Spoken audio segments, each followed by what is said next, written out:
is the Middle High School Project Field Committee.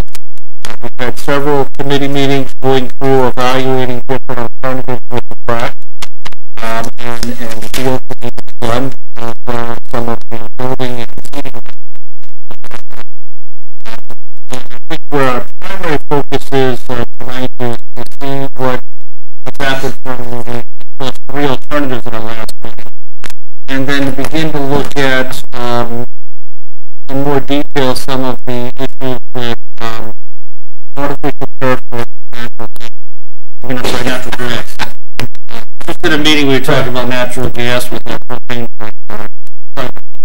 But before we get started, I think it would be good just to go around and just introduce everybody and ask the audience the same, just so they know who everything is.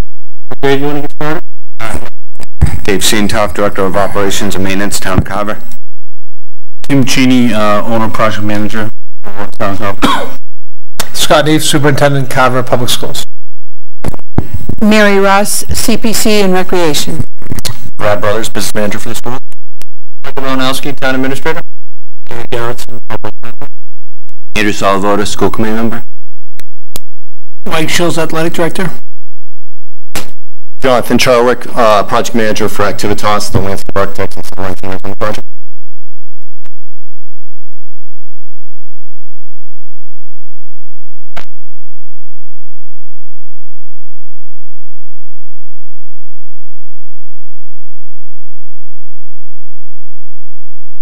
Steven's first day, so we remember at 5 learning about propane generators.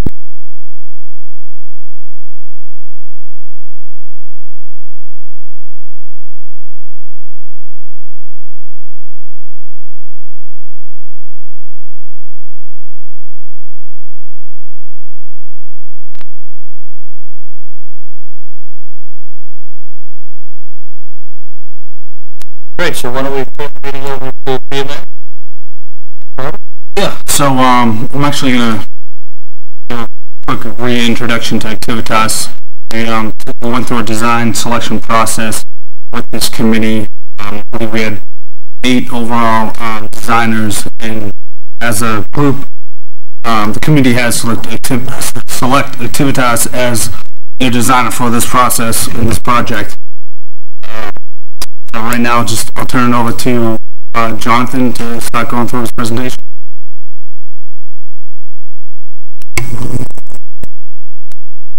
Thank you. We'll do our best to talk into the microphone as we're moving around here. So a few housekeeping items before we get into the update preliminary designs.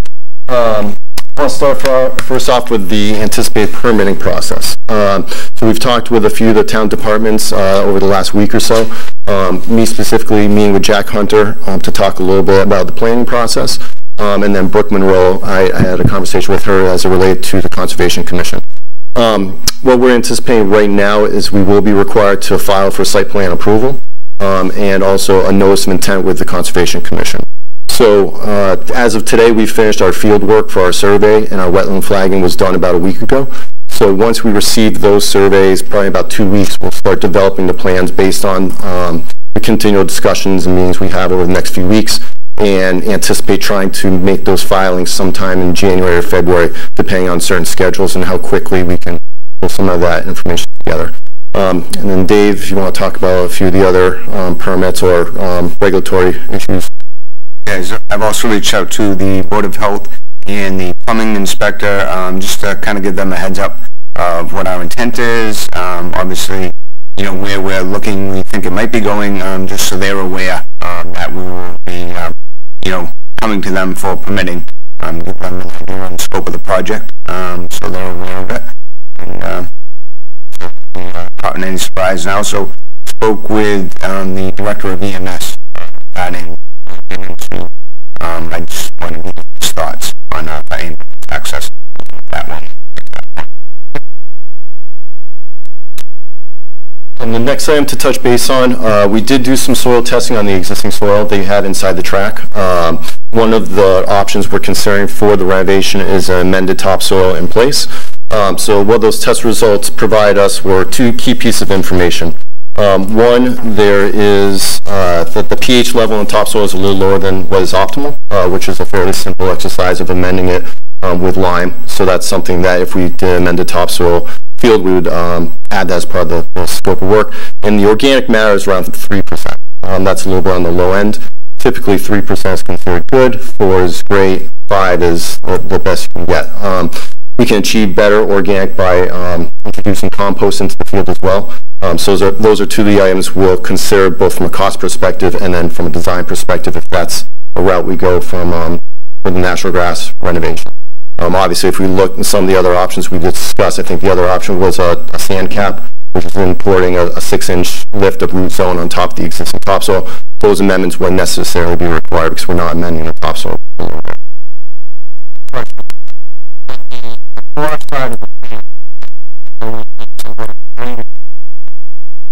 Is that because of the soil, or is that because of the substructure? It's probably a combination of a few things. One, when we get the survey, we'll have a better sense of what the existing grades are. I may suspect by being out there that we're not getting good positive drainage everywhere, and maybe some of the water from soil water is just getting collected on the field and ponding. It may be a little bit to do with overcompacted soils.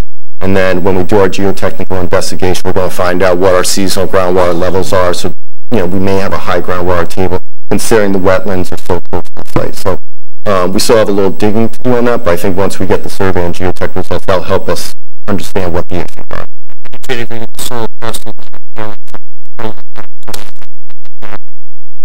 No, it's classified as a loamy sand, which is good. There's about 75% of the soil is sand, 15% is silt, and there's about 4% clay. So it's a well-draining material. It just may be that it's just a little overcompacted. That might just be contributed to practices over time, and then again, just maybe the water, if it's not getting to the edges of the catch basin, saturating certain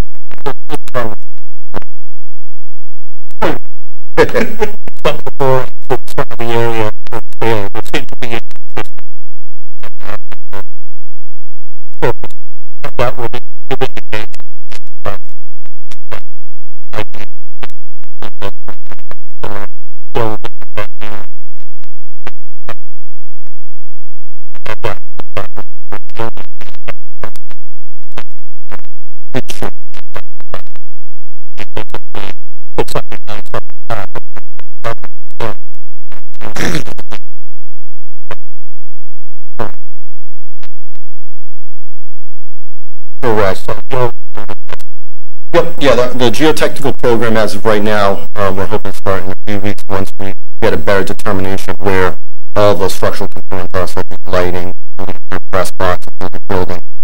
So we're going to be doing test borings, which are the deeper investigations, and we're going to be doing the field probes, which are a little more shallow. We'll do those in the field and around the track as well. We certainly want to find out if there's anything under the proposed track that we need to remove and make sure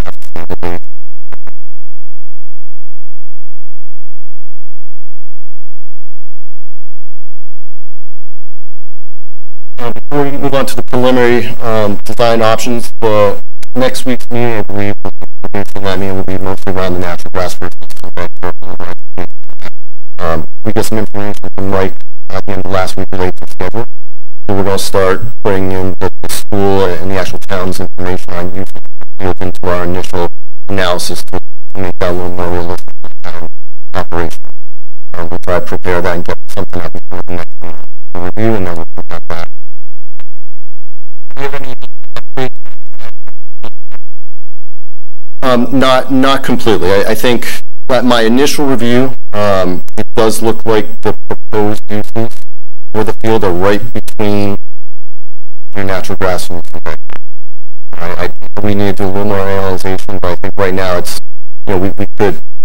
we have information for use that could support either one, but we need to tighten that up a little bit and break it down per uses, primarily the school, and then you have that outside you break into areas, kind of see where it's natural grass.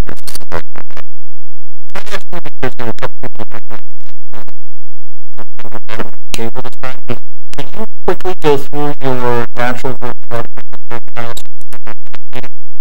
just to provide some practical.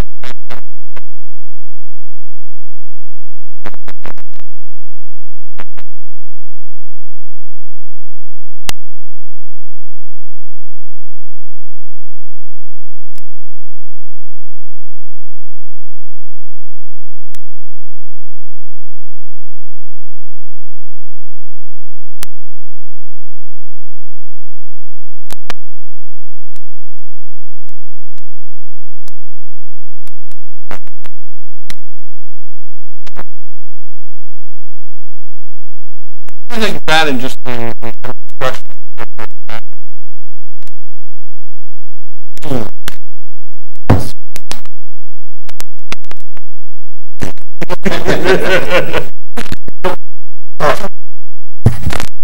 I don't know if it's possible, feasible, just do a summary of the pros and cons of both. Last time we got it.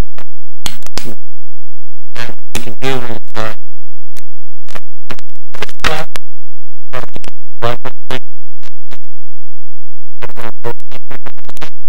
Well, if they're going to have updated information based on proposed field uses, I would rather get that.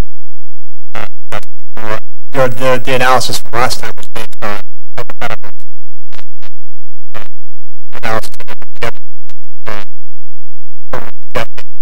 so I don't know what the turnaround time on that is. We get that sooner rather than later and put that out. Yeah, I mean, let me try to give a brief overview kind of from the previous two meetings, just a little bit of understanding of where we're at with natural grass versus turf. The preliminary design options we've done today have not contemplated what the surface is. We've really primarily been focused around the layout of the track, bleachers, lighting, and other amenities around the site. We've really shown the field is just field right now, and knowing that decision whether it's natural grass or synthetic turf. With the synthetic turf, there's a number of different options we can consider for synthetic turf surfaces based on the our recommendation for the use required on the field would be the synthetic turf field that's infilled with sand rubber and resilient underlaying pad. Safer system, it's basically built on a stone base that infiltrates the stone rug into the field. Natural grass systems, there's basically three natural grass fields that you can build for athletics.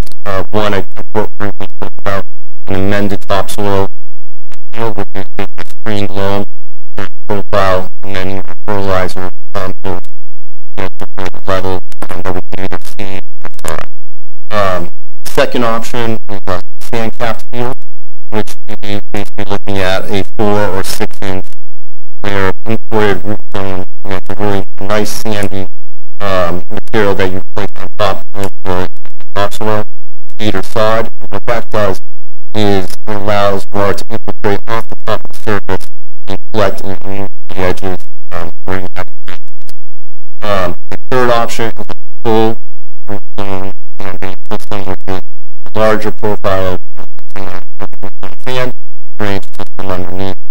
That works very similar to the field. But from looking at the cost comparisons, that's maybe not the right thing here. Looking at the natural gas, merely on the cost comparison. And then looking at the curve as a potential third option, depending on what the overall current use is.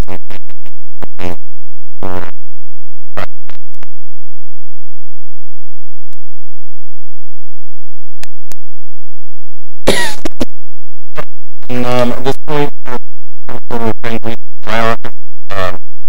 highlight some of the items that we discussed from our last meeting. Preliminary options.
Today we've come to you with two options, both of which try to combine thought process. Track itself states exactly where it's out last. A couple different changes to that today.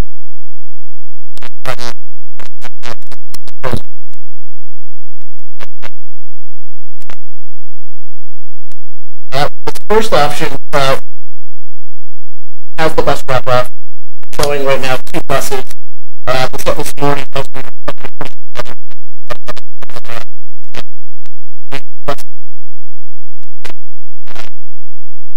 this option centers the site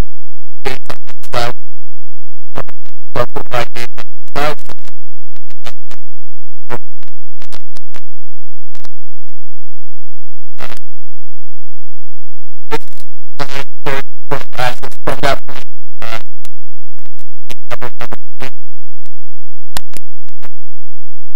Site past restaurant layout.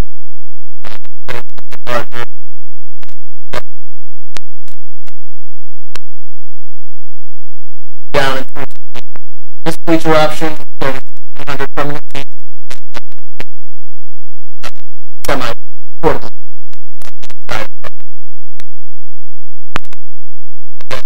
Press button.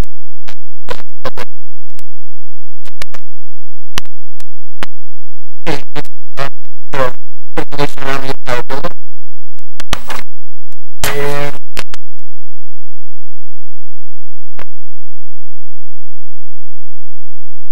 we're also showing a secondary pathway from the ticket down to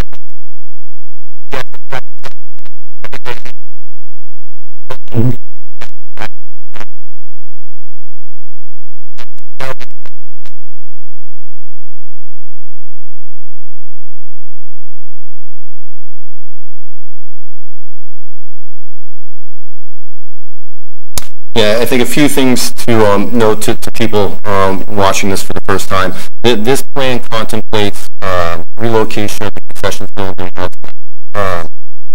by putting the bus loop where we're showing it, the concessions building, and discuss that renovations to the building for concessions building. All of the bleacher seats for the Pullman away side have all been put on the press box side, so the baseball side of the facility. What that has allowed us to do is expand the size of the track closer to the softball field to provide a wider field. This track also contemplates an 8-lane straightaway versus 6-lane, so 7 or 10 feet there that we increase by holding the edge of the straightaway and getting shit.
Yeah, as we look at the cost of this,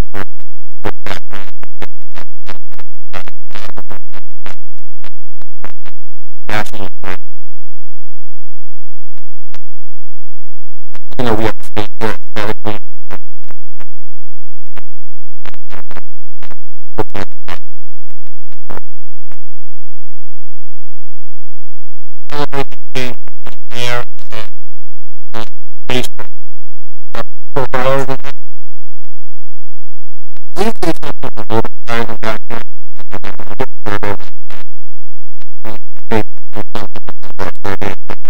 I believe there's a slope in the back there.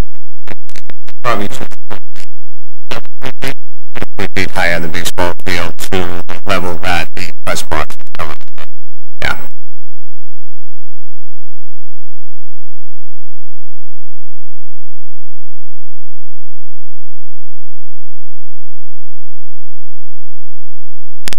So as I described, we've got a couple of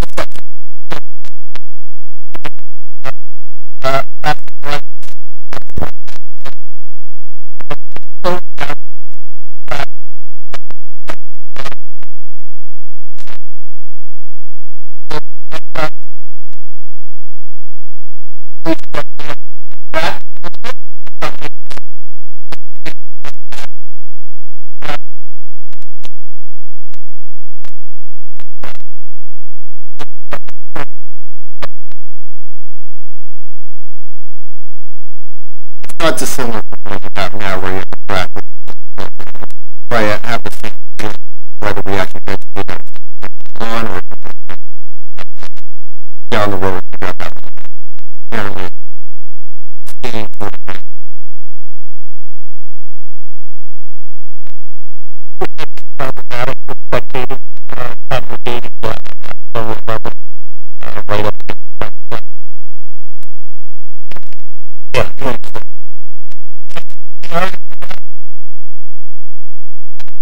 okay.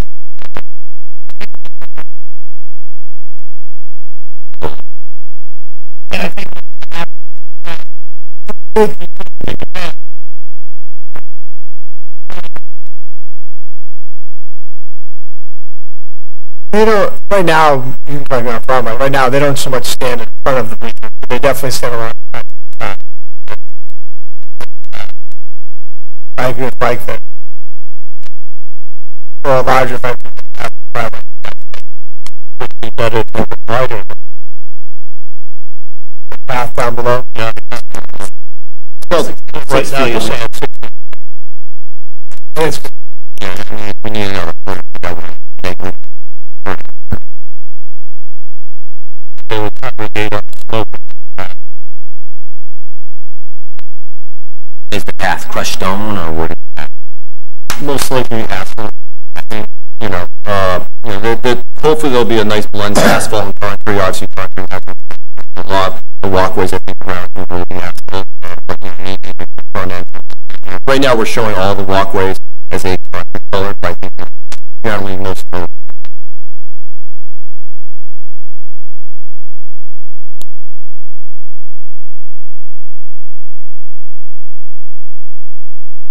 Yeah, and I think one of the things we want to discuss in this topic from the first meeting was the bleaching, and what is the permanent seam, what is the semi-portable, I'll call it. Both options we settled on 600 feet, whether it's 600 permanent or 300 permanent with 150 separate. One of the things to consider is that this is a general layout of the fencing that we'll have on the three sides. With the 300 permanent seats in the middle and the three separate systems that have that fencing in there, which does affect the sight line being on the middle. So one of the considerations of the full 600 permanent structure it's a minor detail where I don't know how that's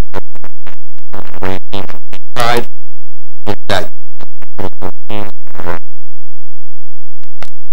is that actually a set of I'm not sure. This image is used for a general bleacher, which is we can really provide that. 2088 right now. You know, it depends. I don't think there's an actual regulation. Typically, what we'll do is if there's handicap seat or handicap park in the general location, try and match that a little bit. I think right now the permit structure for 600 is showing about 6 spots. If we separate them out, it's probably 4 not yeah. Generally varies a little bit, but I don't know. Again, the difference between option 1 and option 2. Option 2, you have a split.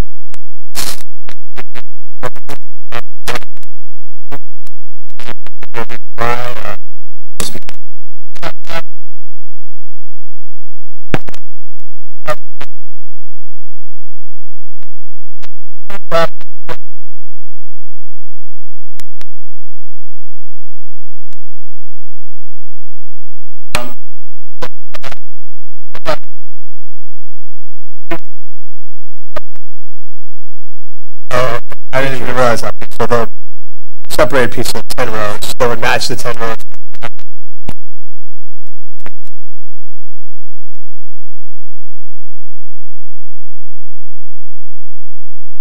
Yeah, I think some of it has to do with your halftime.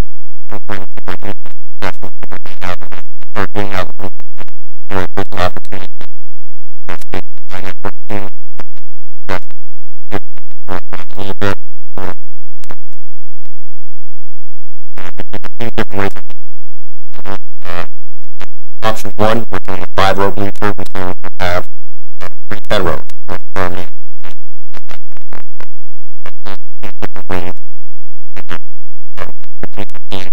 What I would suggest, though, is one permit structure right now. I think as we look at finalizing more so for your soccer events,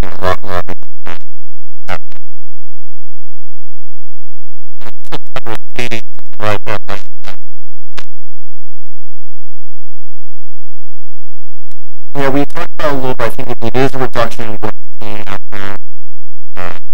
I think that events that larger events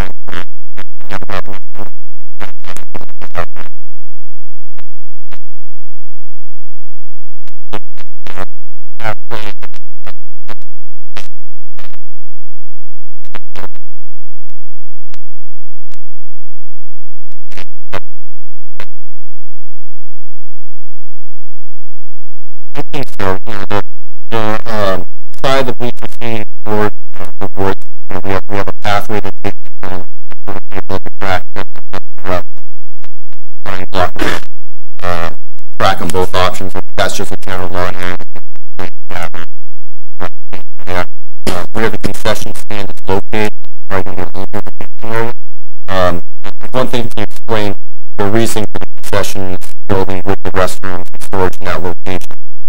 Typically per code, the restrooms need to be the threshold is 300 feet from the furthest. So generally, we locate this building in proximity to bleachers. If we need to provide a little more access, we move that a little bit closer to the base to have a little more ceiling.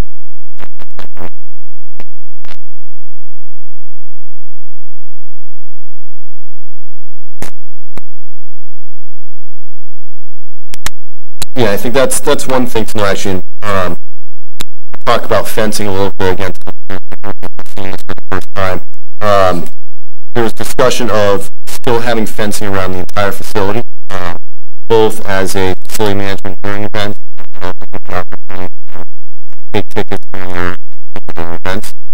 Within the facility, there are some small 4-foot fences, mostly around the track to help keep people off the track. There are double gates in the fence adjacent to the concessions building, so that the idea is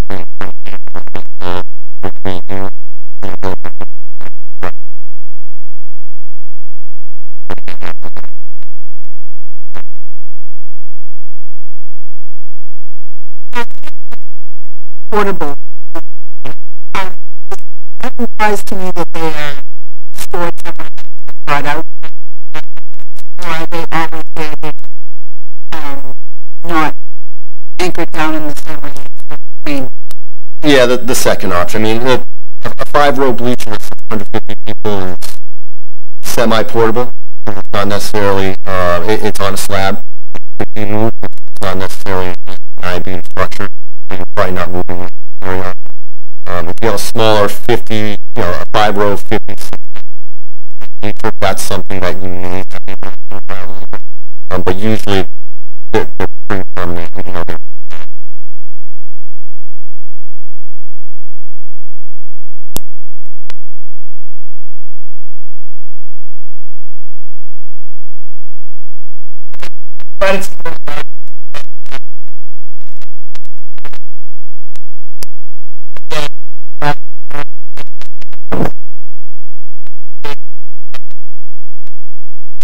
Both sides.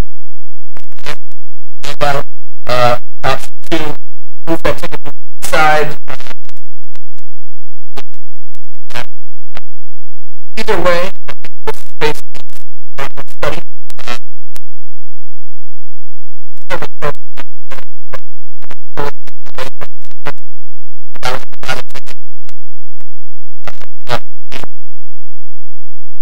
Once you enter the site, we're imagining that the location of that portal stuff currently out there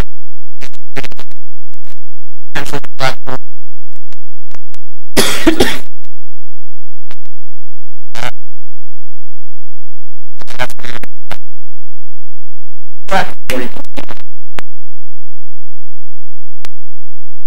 And in both options, we generally have about 80 to 100 feet from the ticket booth to the curb. So on the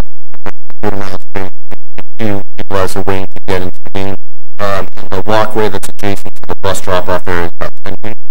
So again, that's a wide enough walkway to allow for the athletes to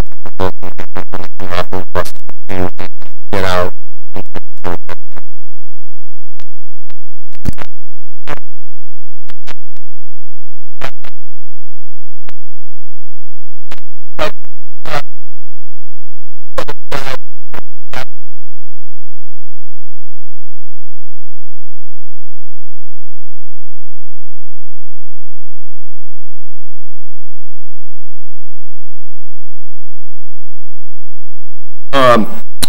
Two of the other items that with some of these renovations we want to discuss, one being the location of the shot put. So currently the shot put is located at the end of the, or at the end where the starting blocks are for your by relocating the track, we push the sprayway a little bit into that area, and there's actually a small location for a storage building at the end of that chute, mostly for your padding and your field equipment for direct access.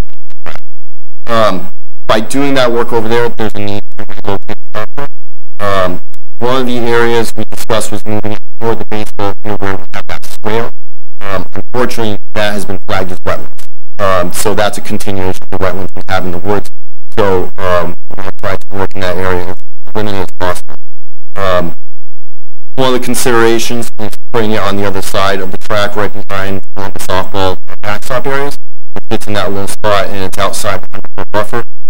The other consideration is if we want to look at relocating shot put to where you're throwing your over there, and clears up a little bit of space that I don't think would be programmed, probably just be lawn areas that we maintain that's in our plan. But if that makes sense. And one of the other items that we noticed in our last meeting was by creating this bus loop area, we have the existing batting center on the platform. So we would have to find a home for that, relocating that, whether that's somewhere off the 13th power line or makes some sense.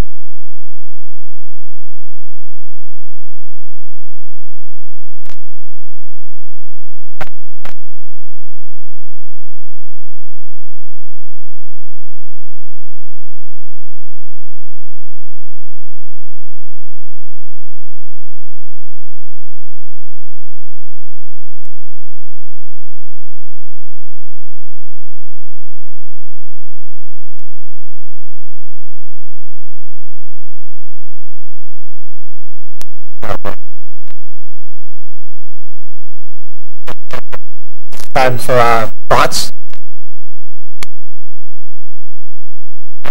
started off. My thoughts to design it.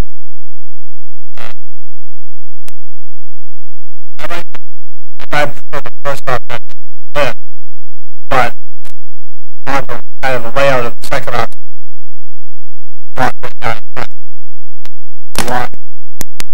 Trying to better have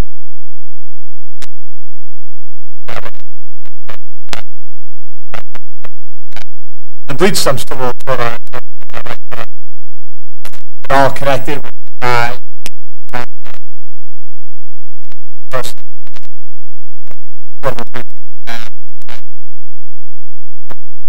in terms of overall design, I like to have the path down the road.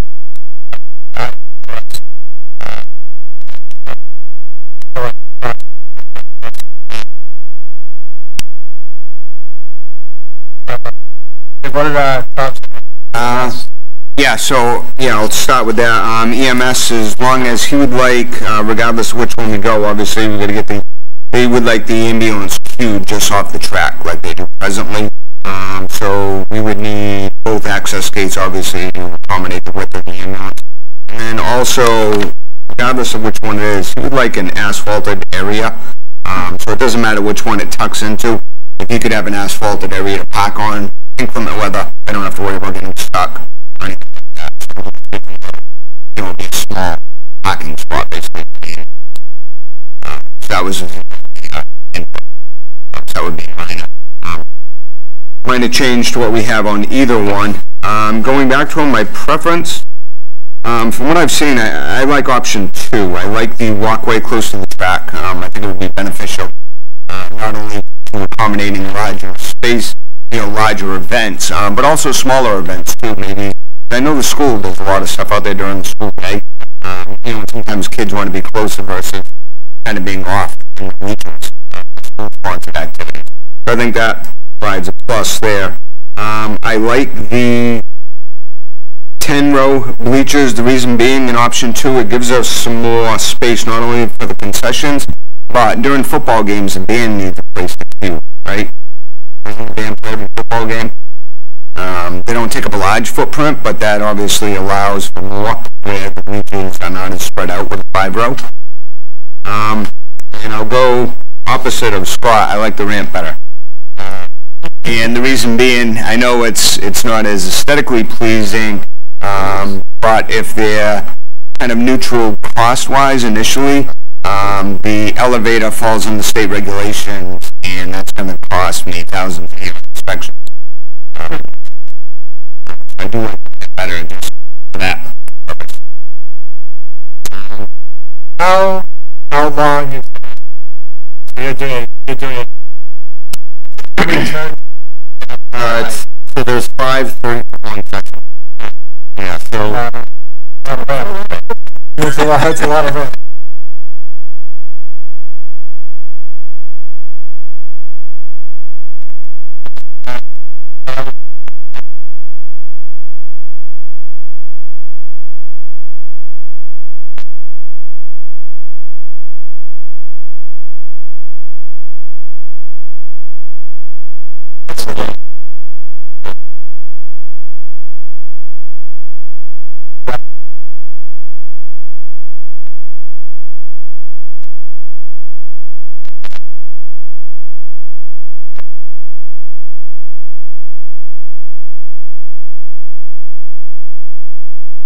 Dave, I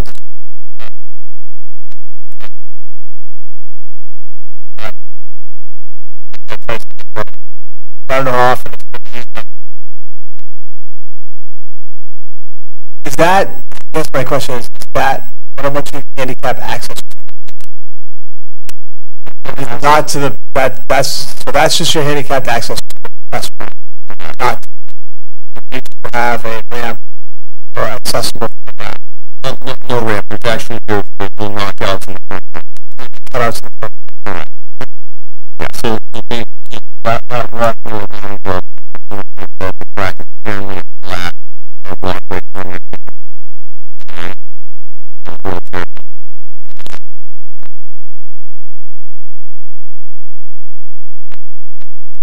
Really, the only person who's using ramp or look.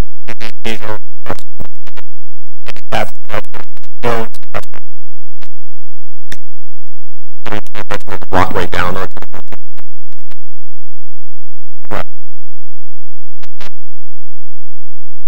Restaurant. stairway down to the press box, that flat area. You walk down to the Correct. Yep.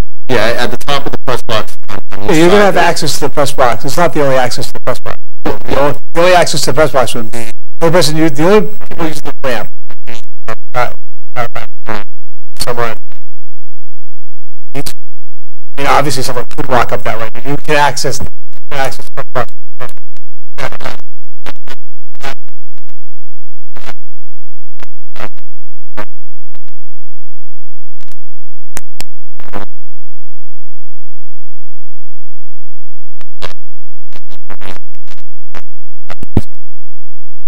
really different.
They need to be up there.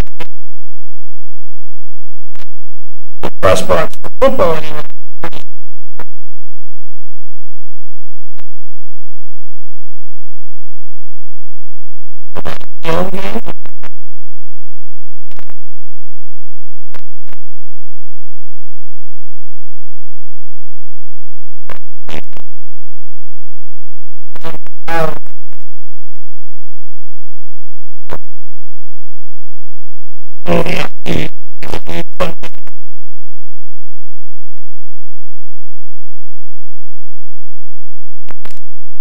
So it serves knowing people personal.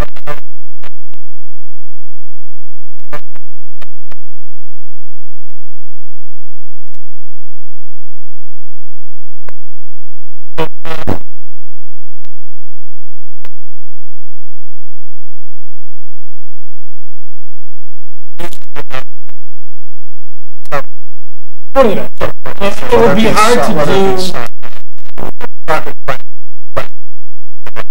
Ideally, we'd like to obviously.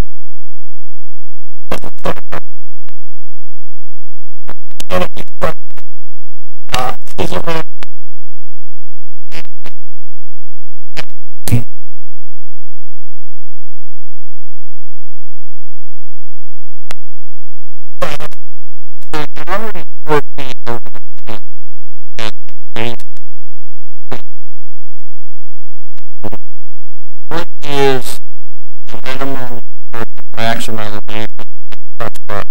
In other words, if you look at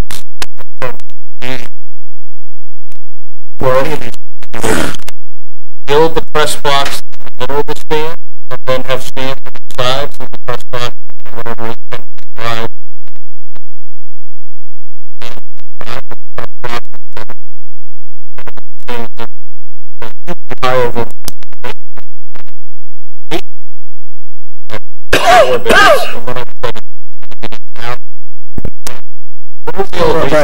I'm saying I think it needs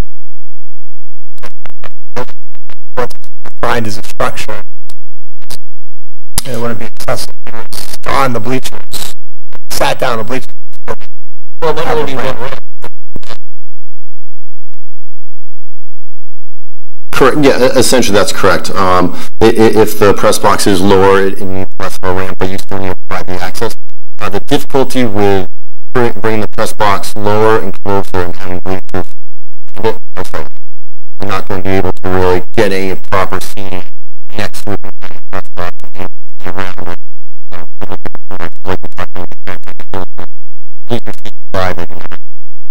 That's why often the bleachers are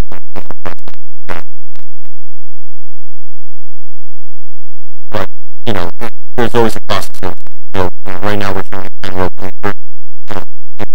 A 5-row bleacher, but we're able to make it longer, less of a ramp. Get up there, I think, when you're talking technical cost, the initial construction cost for a lift, there's the ramp to get. So looking at the height, that ramp.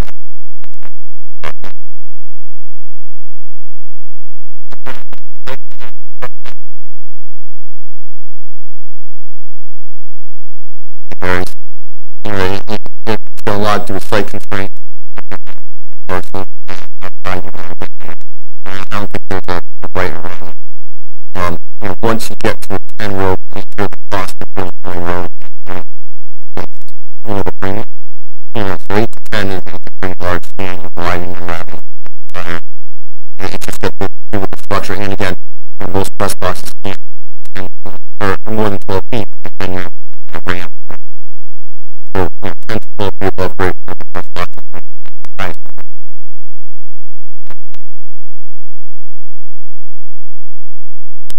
Yeah. But a lot of times,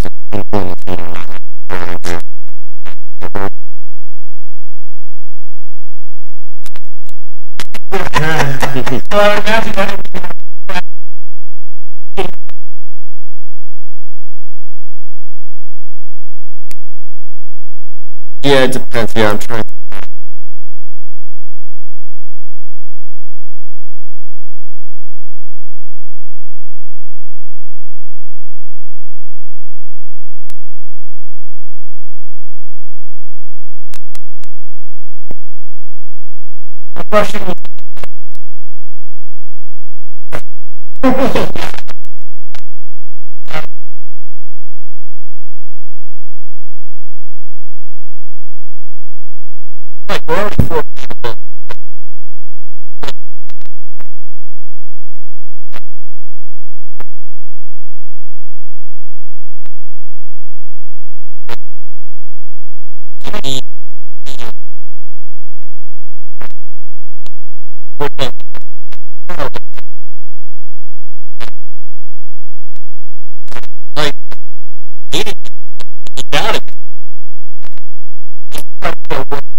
Therefore, you have to know that you want to high enough to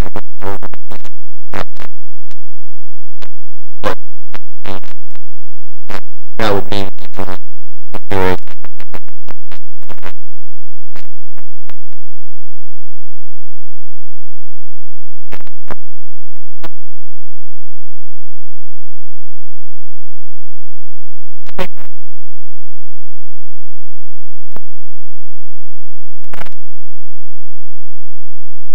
roughly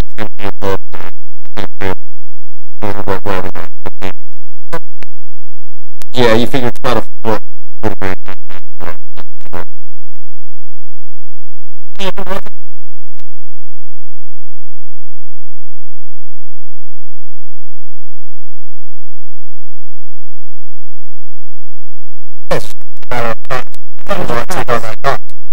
So ultimately, we should have a press box on the bleachers instead of. Hey, I don't want to design.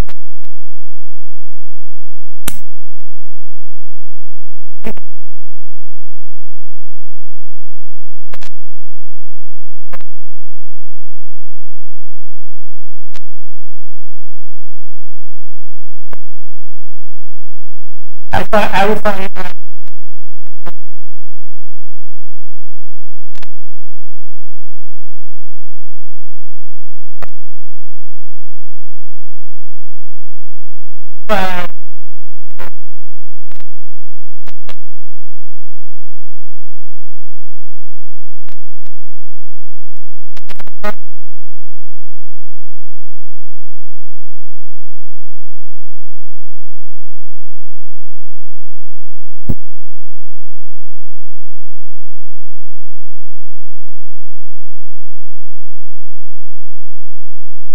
you also talk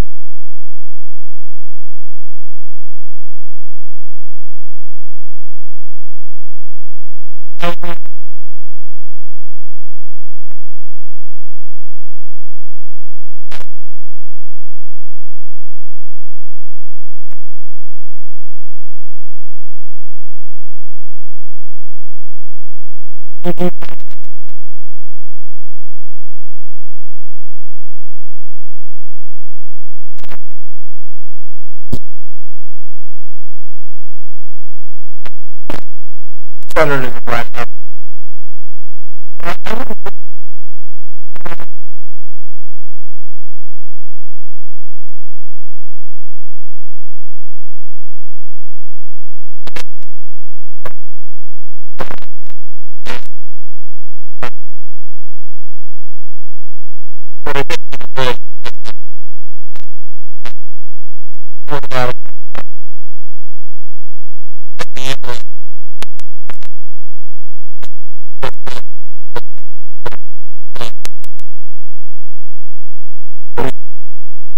We can always get on the side talk to me about just to me. Again, those are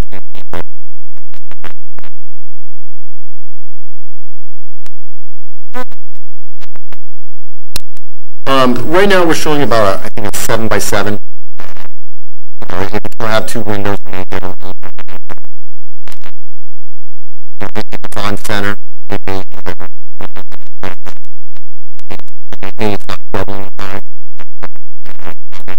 Right now, that's about 7.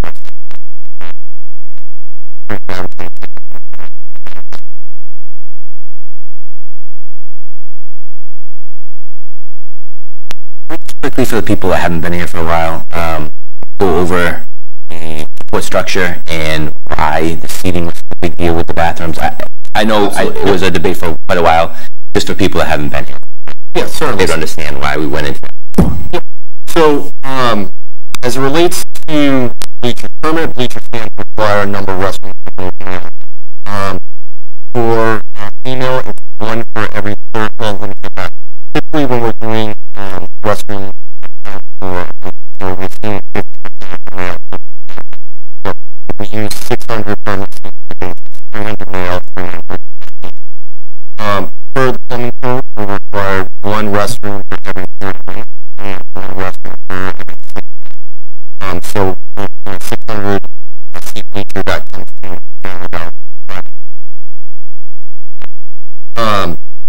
So typically the plumbing code for restrooms probably used for large facilities.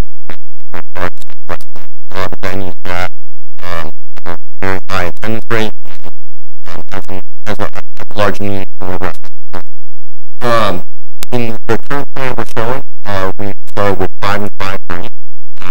Depending on what the permanent feature count is, there will be conversation with the local inspector. If this was an adequate amount, or if there was a requirement to provide or a full number of pitches. From a building standpoint, we do 5 restaurants for one, 10 for the other, space. So in either case, we can look at 5 5 or 8, whatever it is.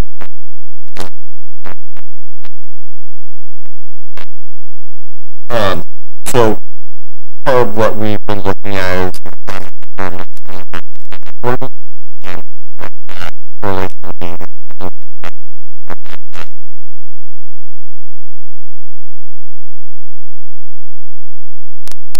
right, getting the rest of the program in addition to restrooms or storage and then concession space as just shy of the concession space we have now.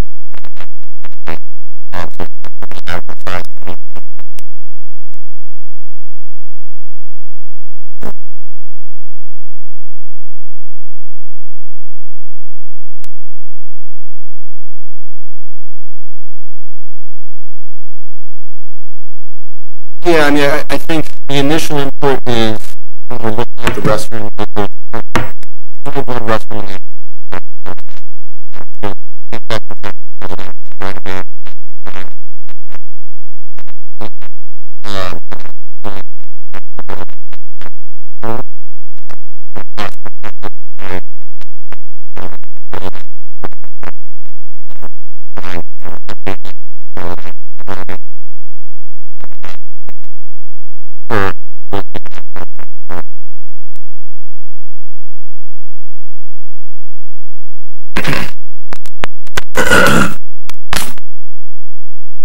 so I should stand right adequate.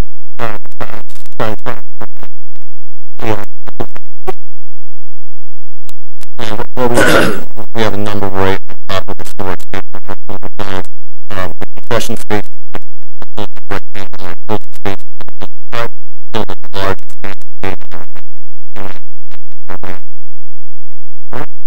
the storage space directly on.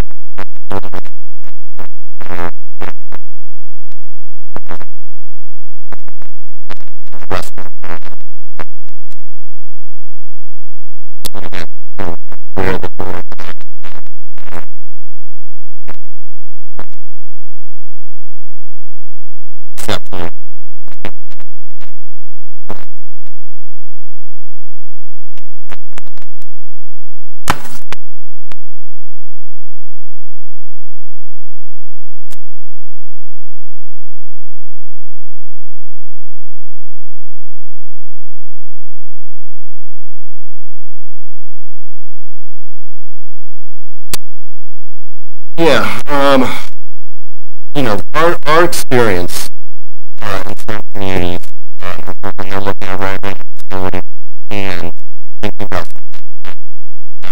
often they're doing things, you know, too many uses that they have, and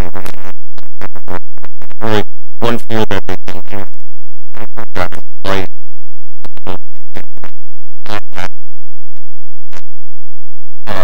Understand a little better.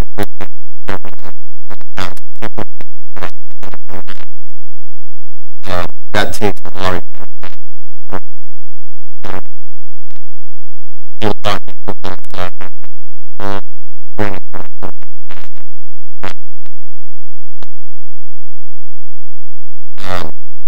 so, you know, part of the study is understanding that as incorporates the natural grass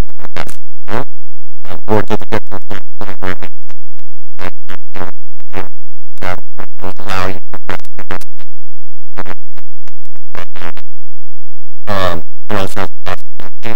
especially when you're lighting.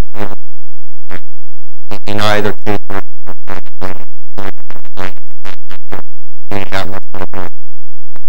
night versus natural grass field, or whether you're lighting it or focusing on where the grass.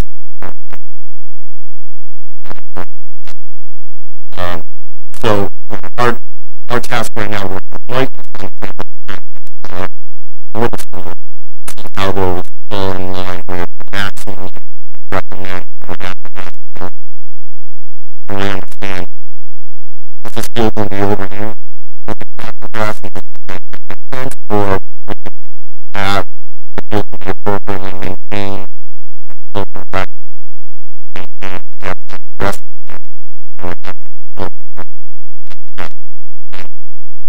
Really it's not premium.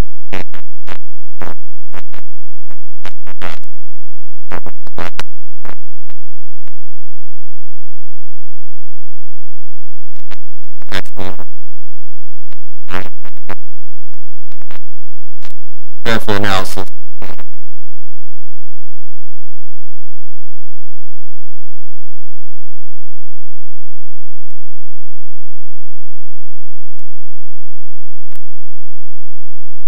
Let's look at the last quarter.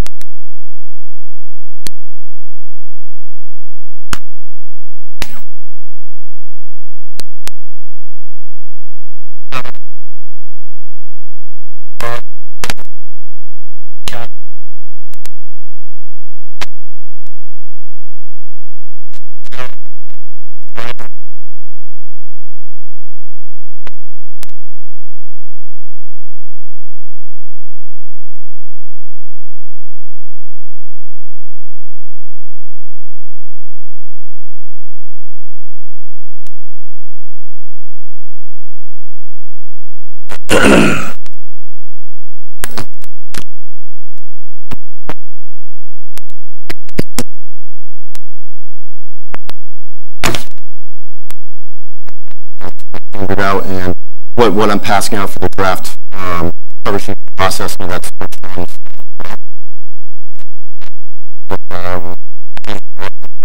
numbers, which are high numbers, but I try my best to where some of these are put together. We do also have some additional feedback to run. So the initial look at option number 1.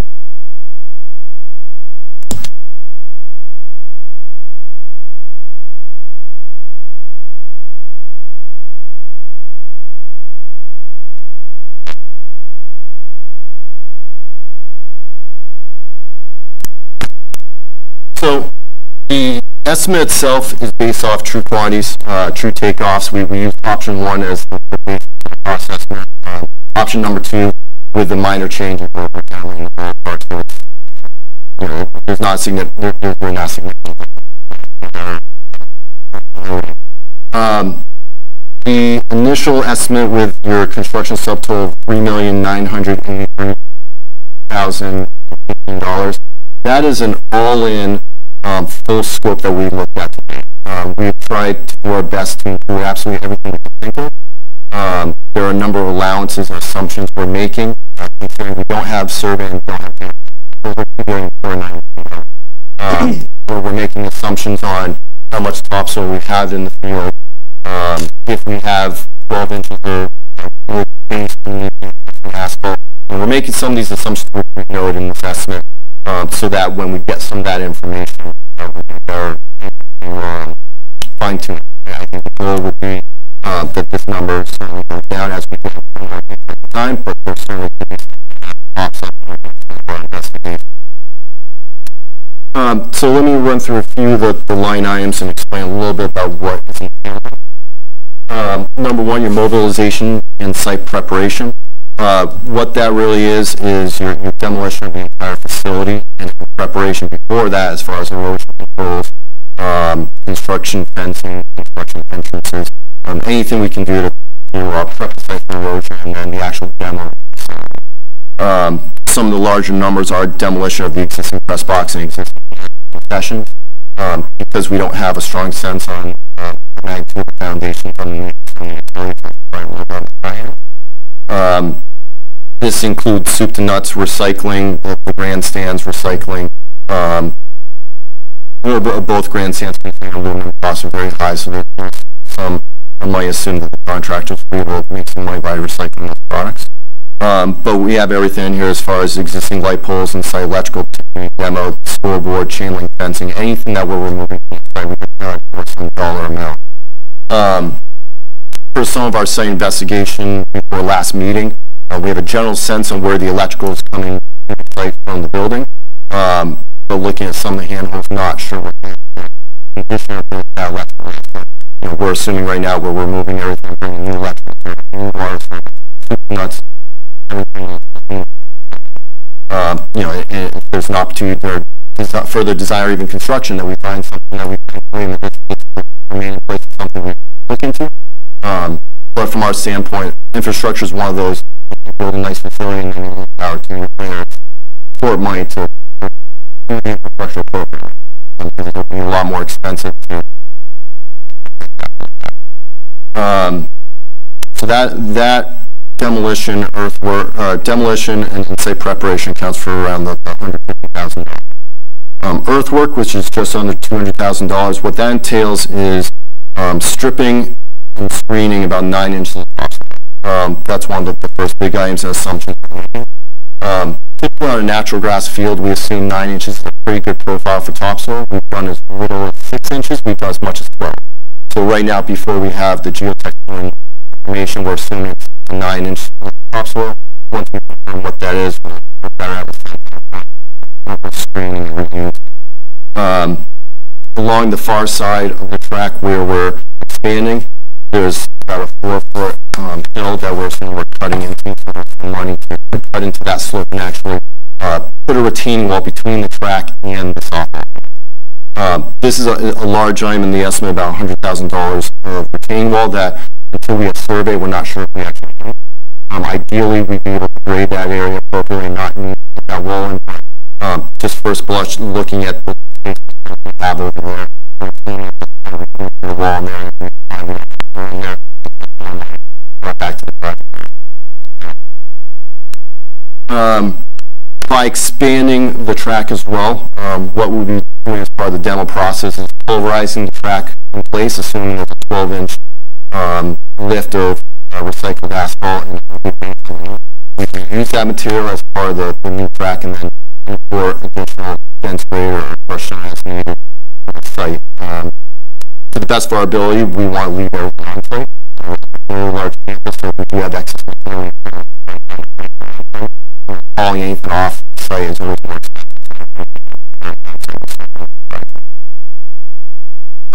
The 400-meter track renovation of $740,000. What that includes is the import gravel I spoke of, where we're expanding the asphalt areas for the track and the D-zones. The D-zones are the spaces between the end lines of the field and the runway track where we are running and jumping events. So where you're doing your high jump, your pole vault, or your long jump. So that includes all your base material, new asphalt, a 3-inch lift for the track and oval and straightaway. Channel drains and slot drains to collect all the stormwater in the track.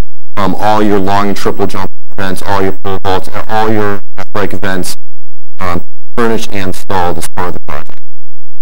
And that number also includes whatever renovation we for the shot put area, whether it's close proximity to the track or whether we. Item number 4, amended native topsoil athletic field. So the base bid, the $3.9 million project assumes an amended natural grass field, similar to what we were talking about earlier with compost and lime. That includes full irrigation. This estimate is assuming that we're going to see one of the things we talked about in one of our first meetings was long-term performance. It's always better seed a field than sod. It's just a question of if you have the ability to take the field offline for 2 growing seasons with seed or sod and get on a little. There's certainly a premium sod that we can provide here. That would probably warrant further discussion if we go down natural grass field, whether we're seeing or sawing it, to take the field offline. Within that number, we also have the football goalpost, which we need to maintain. Item number 5, track track and site fencing. So soup to nuts, all the 4-foot and 6-foot fencing that we're proposing around the site. So perimeter fencing, which would be probably 6 foot in height, 4-foot fencing around the track, fencing to control spectators. And then there's some other items as far as a few architectural piers and some ornamental fencing that could be an option for the entrance area, or something that could just be fencing, not included in the project. The $300,000 item for spectators seeing in press box assumes 600 permanent bleacher seats and a hydraulic lift. Once again, if we look at making some of those seats semi-portable and a ramp and moving lift, I think that number could go down a little bit. The hydraulic lift or ramp for 12 feet is roughly around $45,000, which I was quoted from once, as we finalize the design, looking for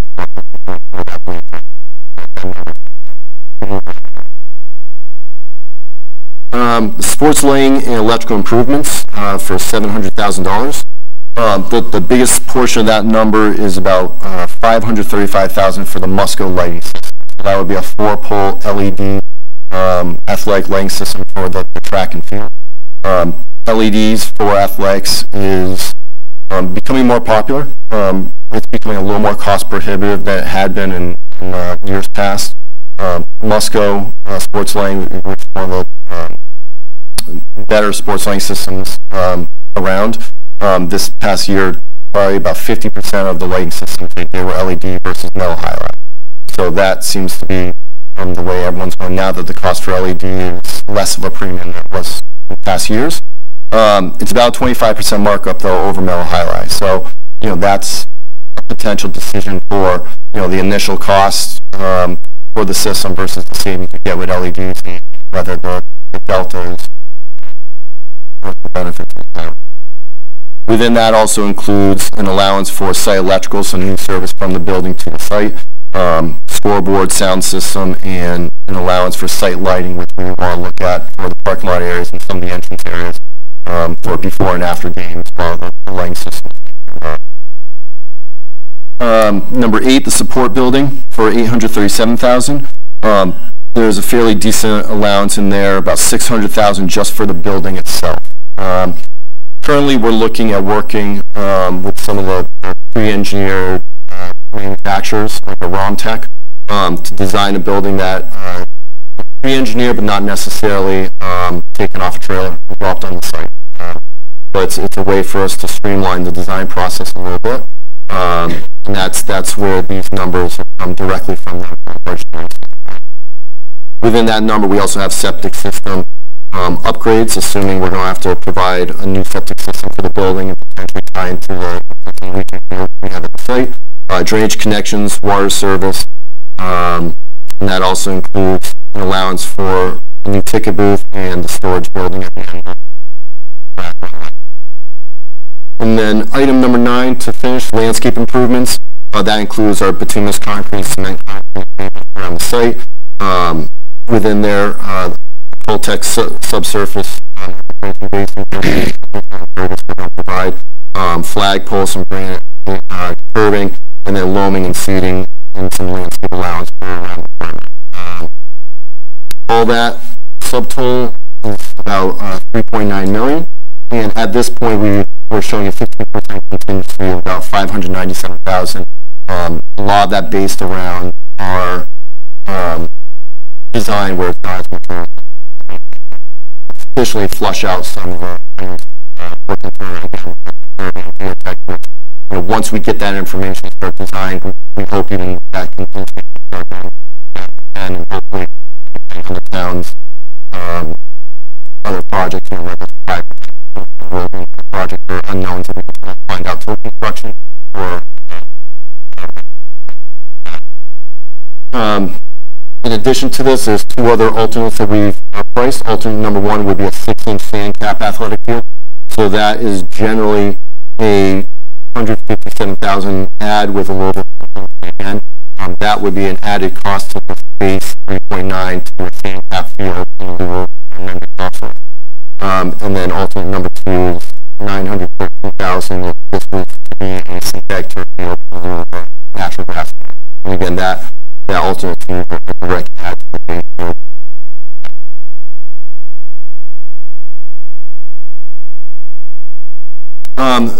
So with the 3 different fields, it has to do with drainage and it has to do with your amended topsoil. Typically, that's going to have a 1.5 to 2% cost. We're not getting a lot of water infiltrating. The sand cap field can be a shallower pitch because water is going to actually infiltrate through that 6-inch layer, get the topsoil underneath, and then typically we have drainage every 15 to 20 feet as we run the sidelines, so it'll be which is kind of a hybrid between the topsoil and a full again for the cost we don't think it's knowing that it's the same amount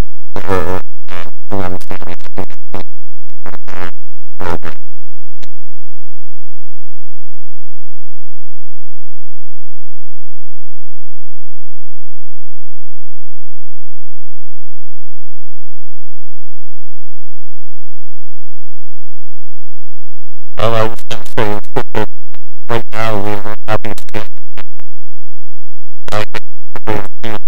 analysis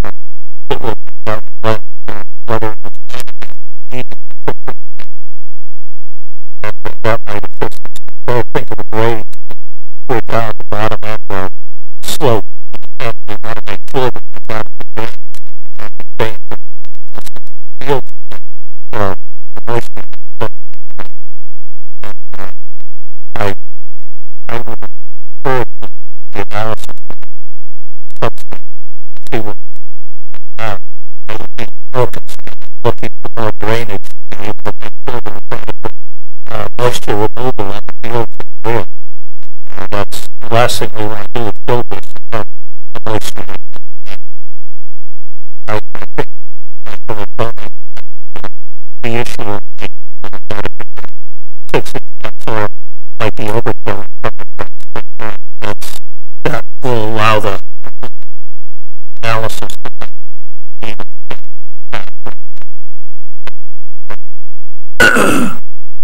right now. And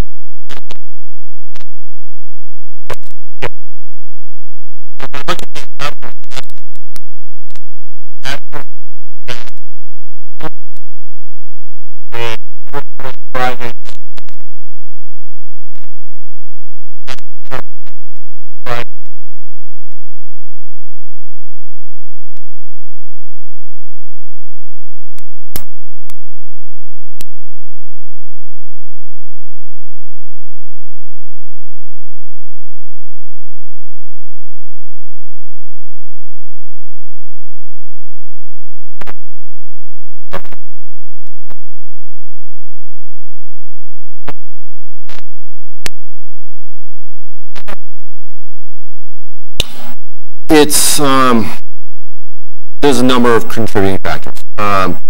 Some of the allowances we have specifically to the support building with the septic design and some of the utilities we have to bring to the building. I would be hopeful that once we get closer to knowing what that design is, we're able to turn it on a little bit. Some of this has to do with the bidding climate.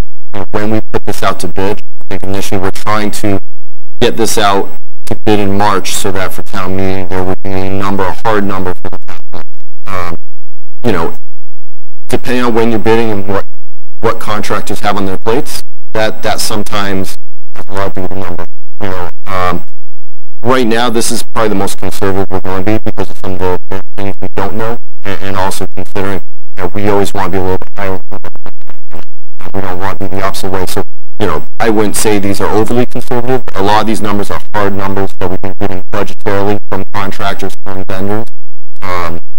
But until we get some of this design fleshed out, their numbers, their opinions of what we think. So again, we would love for this to become a much more. But I think part of what we're tasked with is as we start developing the design, getting confirming, we're going to continually refine this estimate so that even right before we put this to bid, we have a general sense on where we've gone from today to where the design some of it will be permanent requirement, that we're just not assuming that we may have to.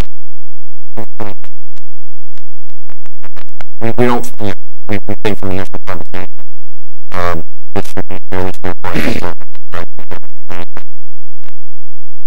But those are certain things that in that 15 things we're not thinking that we don't know we need to do yet.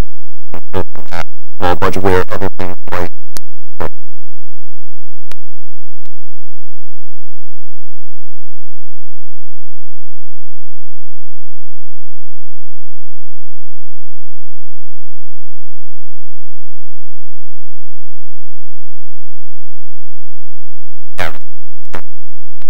we are. Correct. Right, yeah.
Yeah, we should put everything out there.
I just don't think we're going to have a design here. For design that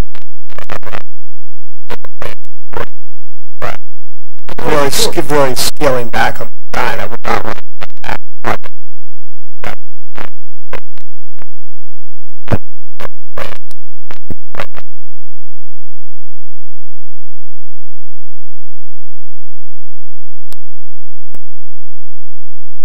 I don't think there's any extravagance in this project.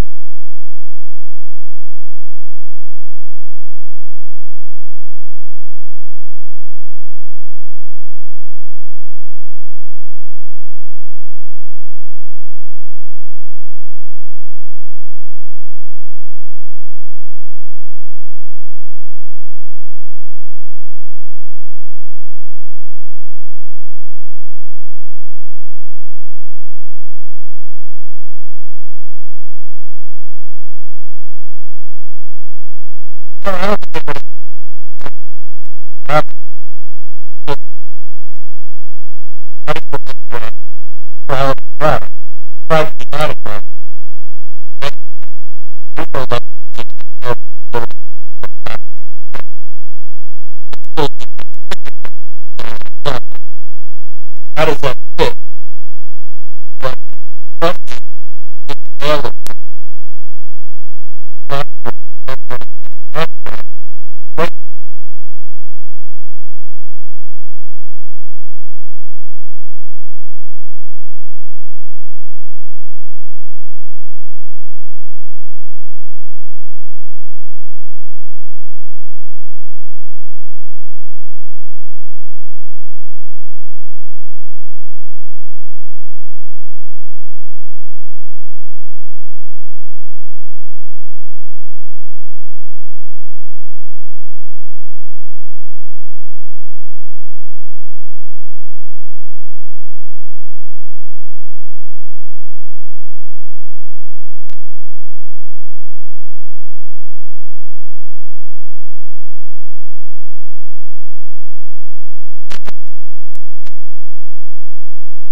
The booster club.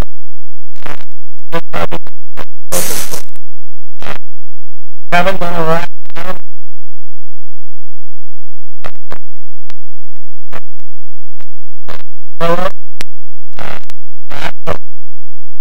That's a long time for a track.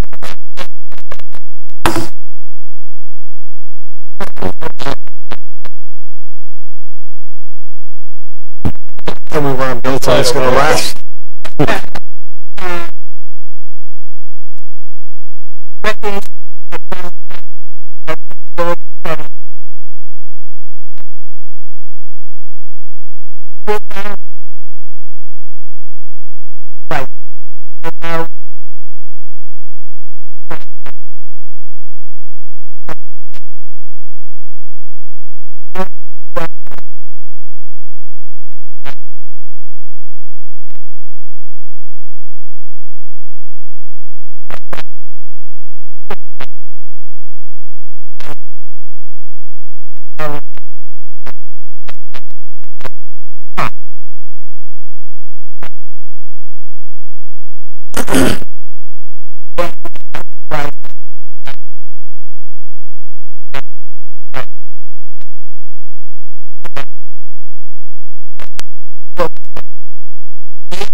think I'll piggyback off what Scott said. I know we've talked about it, Scott and I, quite a bit, and so I kind of stole my thunder with your comment. I believe it was mine that you.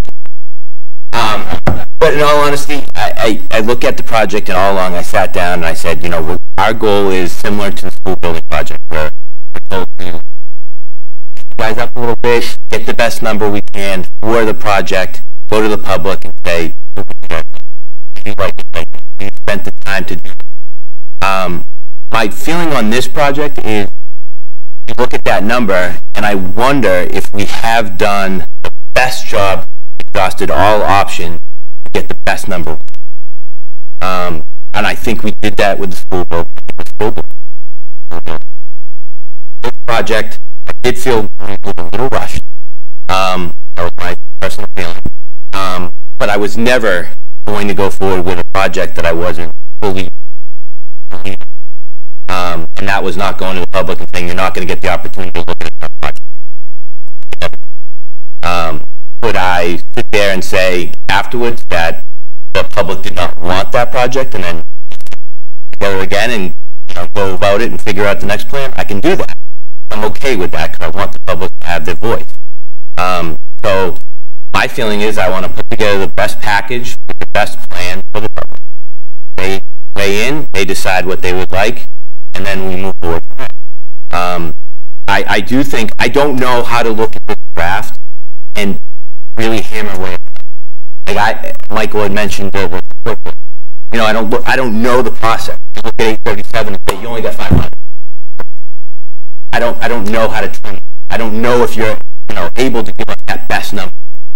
So instead we just take it as it the best number. Well, that's tough because people are going to look at other projects. Say West Bridgewater was this, Norwell was this. How come ours is a little bit more because of this? I don't have a. I guess I could ask you guys the 27th, and I hope people will come out the 27th and have those questions.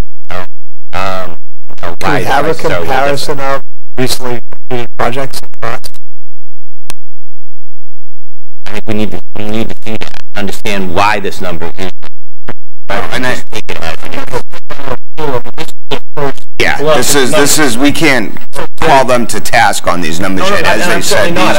But I'm just saying, even to ask them to knock that down, we're not there yet because they're not there yet. There's a lot of unknowns. We can look at, all right, and I think we definitely need the public input. Okay, well, if this number is, we like all this, but the number's too high. Okay, well, what is the public? Does the public say, okay, maybe we don't have lighting. Maybe we don't have Friday night games. There's no other games. Or do we look at, okay, maybe we spend the extra money and go with turf and move all the other, shut down other sports fields around town, put them all at the high school, put some extra money there. Just, I don't know, I'm just trying to think outside the box. Think of everything possible. Maybe you consolidate everything and we put the extra money into a field that you can play for. I think we just need to think of everything. Just put the numbers down. We're at the very beginning of this process. Started the element. The renovation scenarios were done. Those were $67 million. Because the brand new school was $49 million. $49 million for a brand new school started off. So probably $58. And then we did a bunch of value engineering to show the quality, and we got that down. So let's not figure that these numbers are the final numbers. We need to look at where our products we have to maintain a quality building. Is there a different way of building some of these components, to fit it in with the budget? The big picture here is that we have $10 million allocated in our capital budget. That $10 million has to pay for 4 things. Plus there's have to pay for work on the north side. Have to pay for some portion of have to pay for a police station. And the last piece is anything that's not covered by CPA would have to be picked up out of that $10 million allocation. Or you have to change the whole capital plan and eliminate that. And then the CPC, you know, there's definitely a couple million dollars that they've already committed. They know they need to crack. They know that if they need to crack, they have to do something with the footprint. They know that there's going to be landscaping and asphalt work around there, so there's going to be some significant money. So again, we've got to look at the number too, and we have to without sacrificing detrimental to what we do. Right. Would burden the community with inadequate athletic fields for a few years. And essentially what we really need to do is prioritize what the choices are. But we know that the fields and the track need to be replaced. And then if we started building on top of that, right now we rebuilt the entire thing altogether. This is what the top end number is. And essentially having a cafeteria style, we know that the fields need to be rebuilt. Drainage has been poor there for a million years. It needs to be so essentially starting with a good field base, fields need to be redone, track needs to be redone, and then build upon that. We've built an entire structure here with new concessions, everything else. Perhaps a stomach for all of this. We need to have an adequate athletic facility for the community that's going to be there. And in some way starting, if we did this in a measured production over a period of time, this is an enormous number that we need to start for, and I think it's adequate with what we've been doing in the community recently. It's going to be difficult for a lot of people as well. That's going to be a big gulp for everybody to get onto. But what we feel we could manage is we owe the community look-see at this, and then receive the feedback, and then start with a prioritization of how we're going to go about this thing. The fields need to be redone, drainage needs to be redone, and essentially we've been burdened with the poor drainage, the poor fields, and it's been adequate for years. It's not right. It does need to be redone. Our job is to decide, in doing it in a measured way, we'll be able to be chosen in the future. How we need to build into this thing. This is the big bite. And then just in coming back to where we need to go and starting this thing with a measured rebuild of the field that's there. What is there now is just not enough. It needs to be done, but perhaps in a more measured way. Be able to get out.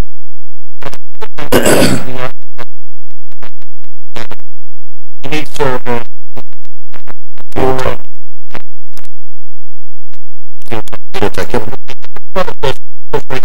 The test borings or the geoprobes? Yep. What's the status of those? I see those items changing numbers based upon any design process. Yep. Talk to me about what the status is of the survey and Sure. Field work on the survey concluded today. So we are targeting probably the week of December 4th to have a survey. So as soon as we get that survey, we'll take one of these options, whatever it is, put it on the survey, start grading it, start localizing it, see if there's any items that we need to flush our way out after that. Tomorrow, my geotechnical engineer is going to be on site to start locating the locations that we've identified so they can have that dig safe. I believe they want to do that work right in the next 2 weeks. Start that. And it's once they start doing the field work, I'm usually on the phone with them each day getting initial feedback right after that, rather than waiting a few weeks for a report. So as soon as they're doing their testing, I can get a better sense of what they're finding, so we can start looking at the estimate and looking at the time at the same time. The goal would be, through December, really getting that information, getting a plan to a certain point that we can provide a initial DD level package with updated estimates, with all those assumptions flushed out, and talk about how we got from this 3.9 to wherever. Again, my goal would be it's starting to go down, but there's always an opportunity that we find something that we have to cross, and then we look at, okay, then are there some other things we have to do? Is there something in the scope we have to just completely start differently to get across one? at the end of the month, we have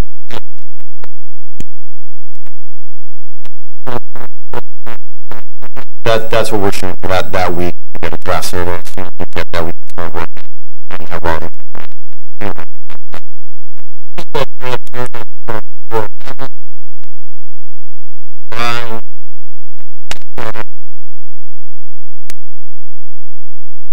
probably 6 more weeks. And that's factoring in, I'm going to get the geotechnical information at a lag. But we're able to start grading the site, making sure we have accessibility, looking at the outside constraints, with the wall. Some of those big items just right off the bat, what are our outside outside the square. As we get the information from geotech, we are then able to hand some of that stuff off to our vendors. Some of those regularly.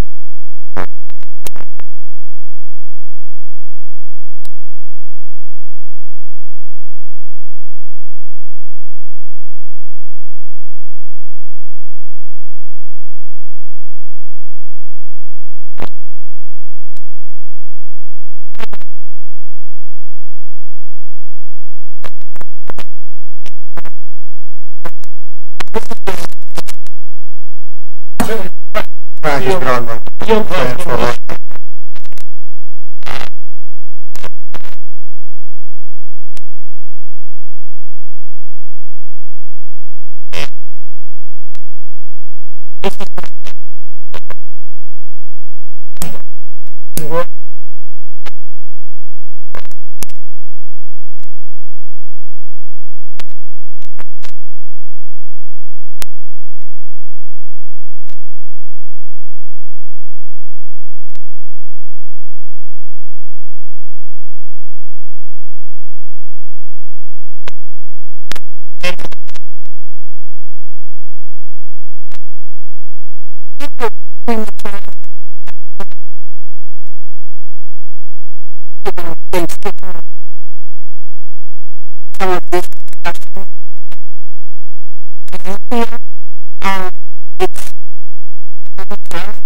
I think the next meeting next week is more based on natural gas versus more education. The goal was natural gas. At some point we can know that through our design, we'll impact drainage. So the information like is given us on schedule, hopefully by before next week. We folks and then present that to see what the uses are with the cost of that component. So we've always talked about we've had a few weeks to decide that, but at some point we need that to further our design. I think overall cost, that's balance. If we're looking at preliminary numbers and they don't move a lot, that's going to have an impact.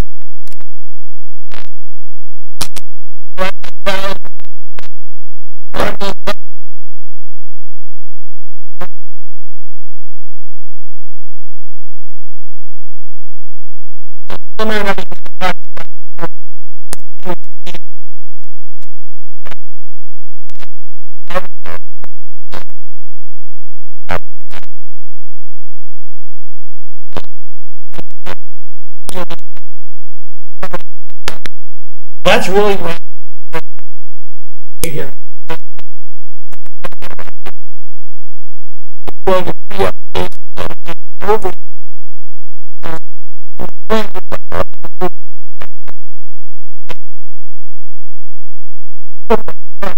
We're trying to get out of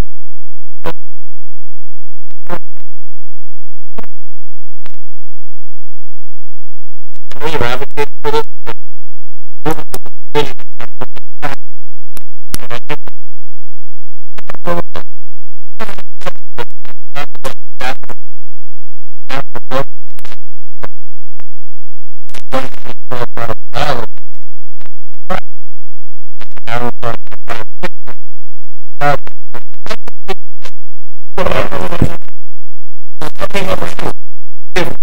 But here's the thing, we're not arguing discussion. The thing is right now, what we're trying to do is focus on the process. The process is to be open and transparent and let the data demonstrate what the direction is going. So the third is we're not going to have survey for a board, and then they have to finalize the number. That starts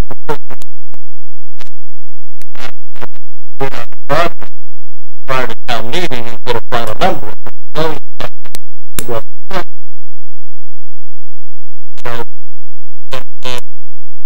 Following that thought process, from a design standpoint,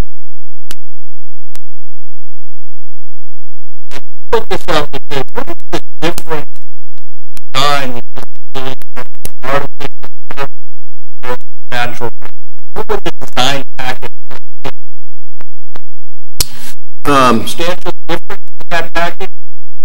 Or is it option A or option B? Give us a price on both. The field portion, if it's synthetic turf, it's going to be, from a design standpoint, a completely different drainage system will be and then the topsoil, because there's no drainage, and then the drainage system for the sand cap is, the three are different field designs. The decision of synthetic turf versus natural grass, if we're going to make the field synthetic turf, we now have the existing topsoil that we need to figure out where that goes, either on campus or off campus. Sure. So just understand that process, because the contractors have to be able to understand what that is. So there are some, just from a permitting standpoint, we need to know how we're detaining water, how we're, whatever we do, we can't increase the rate of runoff off-site of what is there now versus, and we're increasing the impervious surface. So how we handle the drainage inside the field versus natural grass is different on where we're versus where we're sending it. So the drainage design, depending on what field, that's the biggest. I think from looking at, I think when you're going to touch on alternates, that's certainly an option if we can identify within whatever scope this is. There's certain alternates that we can think about speaking for bidding flexibility, having the base bid number, and then having alternates that can work with the base bid, but if you don't accept them, still working. We can certainly, if we know ahead of time what those are, we can formalize the document once rather than drafting a number of times. Another option that we started a little bit more, some of the items may fall under cooperative purchasing agreement. Must go the lighting system, that's a big one. That you can buy directly from the manufacturer and the contractor just has to write a name and the cost. So scoreboard items like that even though they may be there, they still have it. And certain communities work with very strongly about as long as we can get documents appropriately to understand what the contractor is. So that's an item that, again, small savings, but still savings that we have. Your design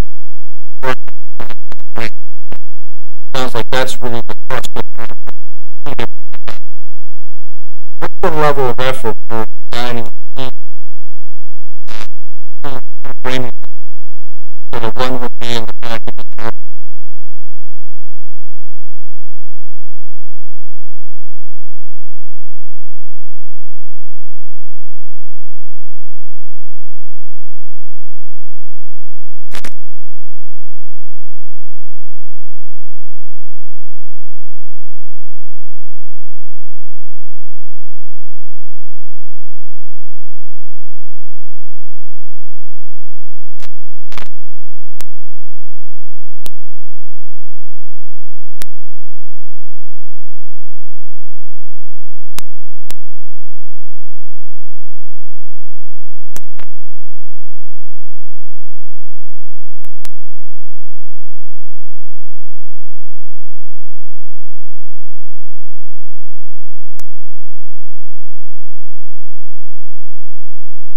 So I recognize there's extra work.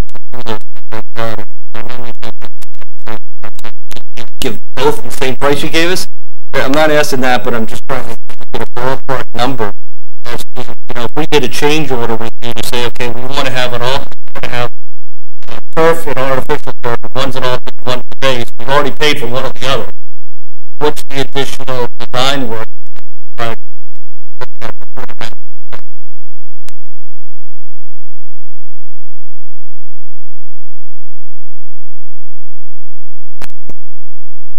Would we not be successful?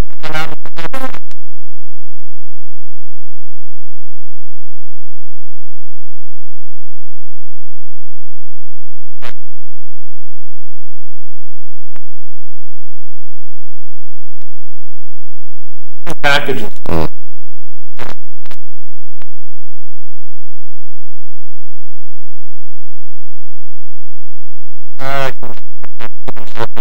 Process.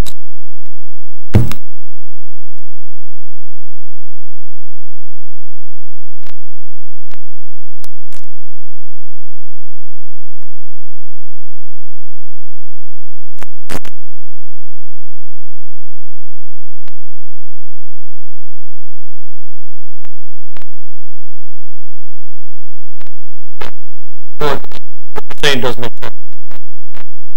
Two packages. I guess I was going back to my question. Should we consider going in that direction? Putting both packages out from the cost rather than having I feel like it'd be premature to try to make a decision. I just feel like cost is going to be a major decision.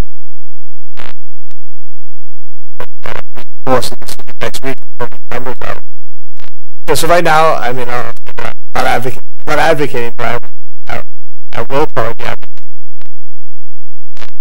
Now, I'll be artificial, and I think that when we go next week with these numbers.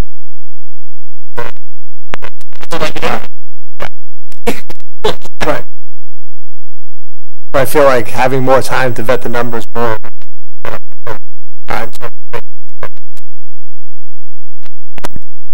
I just have one additional question, and I think you addressed it, and maybe just made more clarity for me or for everybody else. The 15% contingency is really high. That goes back to that whole thing of the 15% contingency is really based on the fact that you're not really solid on these numbers yet. So you want to build that in. The project's never going to grow with it. No, I don't think that would be the intent. Like I said, I mean, this is our first stab at an estimate without surveying. Like I tried to say a few times. But that 15% drives these numbers up a lot. Sure. Yeah, and ideally, again, we have certain communities we work with that have a contingency. We have a team working on the project. We have to find elsewhere. There's certain communities that say, okay, we're going to provide a project to the community with a 10% already built in. They all do a little bit. 15. No. I understand.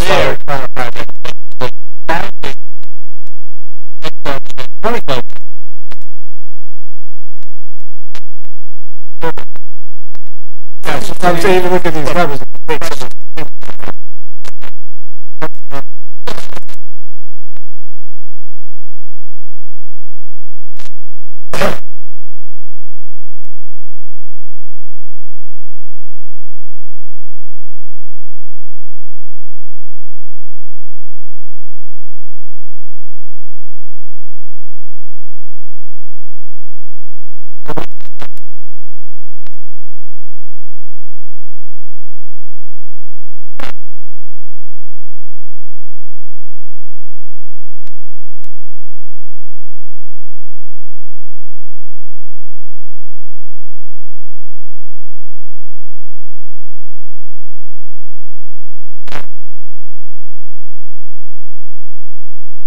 I'd rather look at it.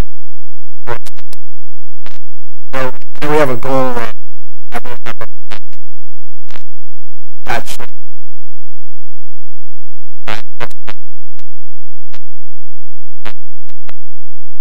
now if we have that by the time in, that's great.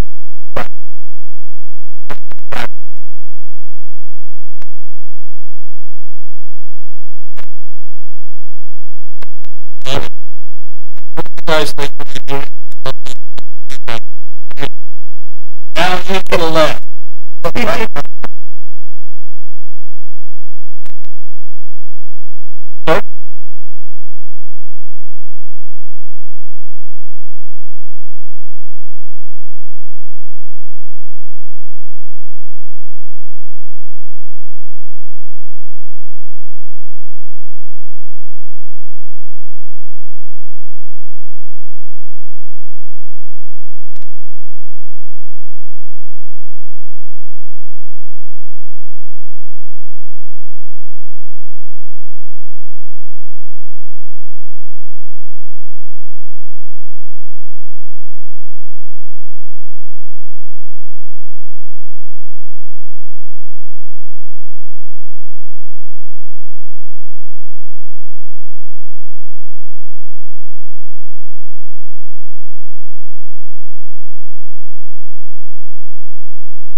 as with a lot of the infrastructure in town, over the years, we're paying a price for lack of foresight.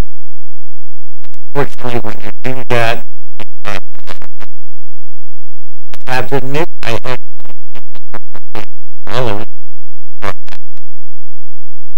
and nothing is in a vacuum. From what they actually tell with the cost of the getting so with that, especially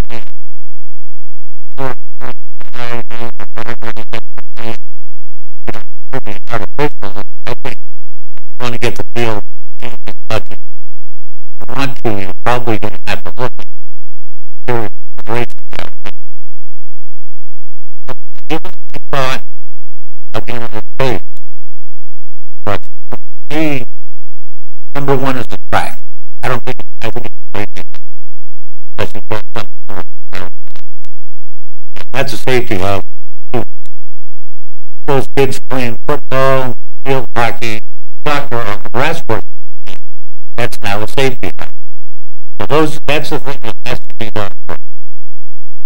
And I was saying that we're looking at, and we have to do at the same time all the same and the new press box. At the same time, that's something, if you design it right to start with, that it's easy for him. Add the concession, so be able to do it, because you may be able to afford everything you want. It could take 4, 5, 6 years, depending on how our tax situation develops in town. Because right now, we brought it up enough times, 1.7% growth. And unless that equation changes, go ahead and try to do everything in the project and do it the right way. Because I agree, if you're going to do the project, it's going to be done right. Because it doesn't make any sense to just half-assed. So that you have to start replacing things over 5, 6, 7. That's why we went to such length to design the fire station. Why we went to design a new elementary school. We don't look at things from the last 20 years. We're looking at things from the last 50, 60, 70 years. Now, field glass, I realize you still have to be able to look beyond what's going to last you 45 years.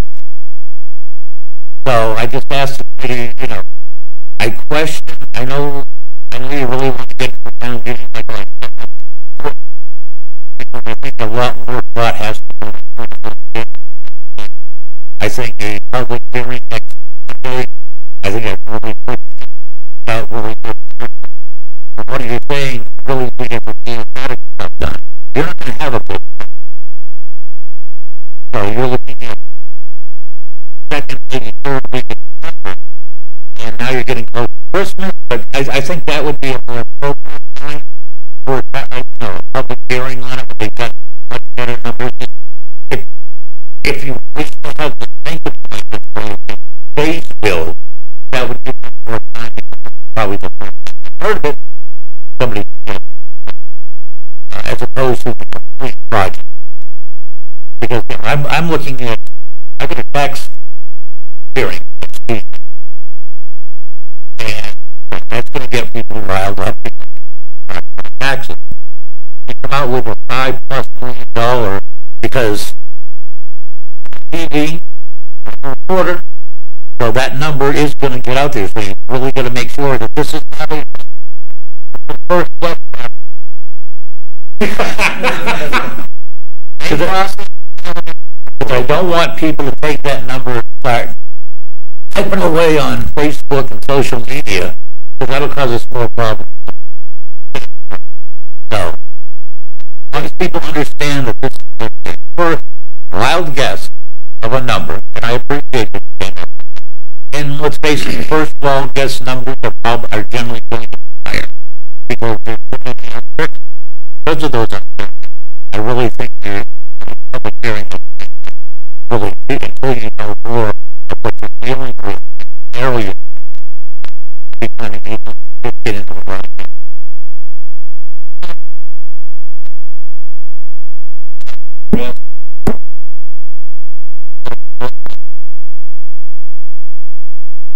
think it might be cost prohibitive. And really, if you're going to put something out, it ought to be my way of what you really want. I was going to say, one of the things that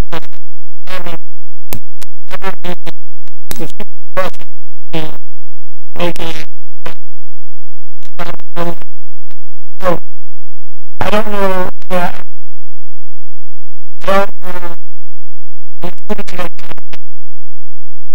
know. The best option.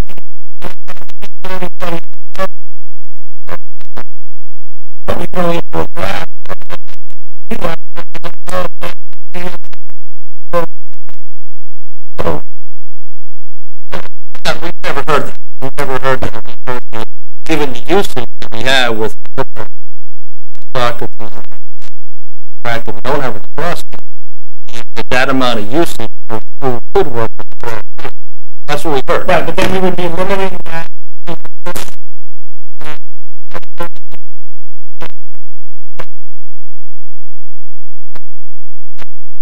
Then you'd be getting into a situation of building a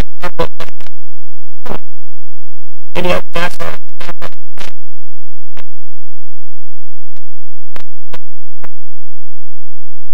we're building it for so you can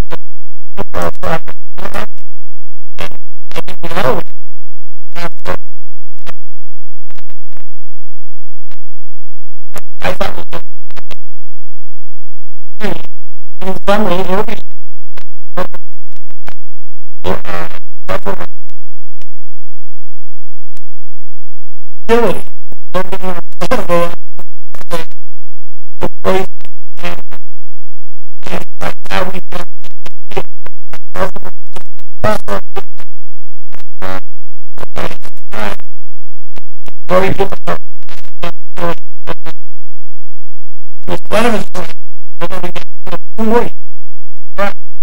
we have to think about it.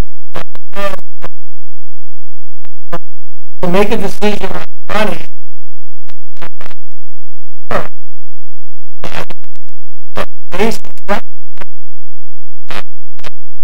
we are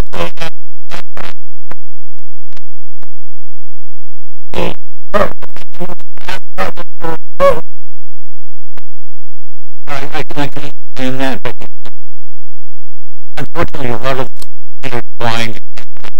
I agree with you that find what you want, like do your best, but the architect trying to come up with a thought. Then at that point you go down. This is what recommended. Is this too much money for it? And then if the town comes back and says, you're going to knock $2 million off, then you figure out how to do it. So that's why I'm not really in favor of doing a dual channel natural grass versus artificial turf. I think it's really important what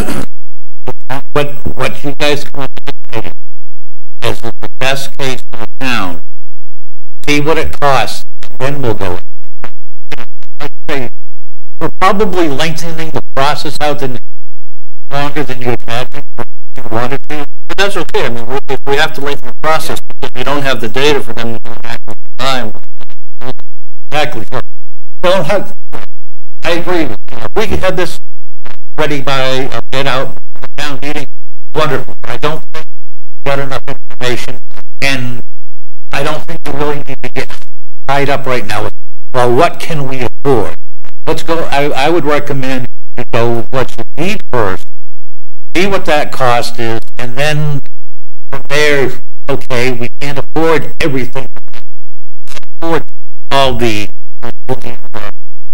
ticket booth, or the new snack bar, or the new press box and stands yet. But we can, it may be tight, but we can afford the new rack and new field. Those are your top priority. Correct? Or am I off base? So, anyways, those are my thoughts, and I've taken up enough. Well, part of the discussion that we had was to have a meeting next week to get input on grass and turf, and I don't feel that we've adequately addressed whether there is factually yet whether grass or turf.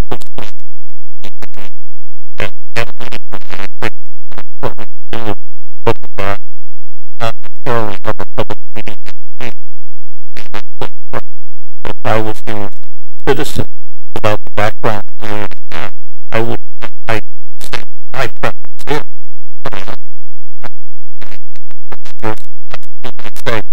Doesn't matter whether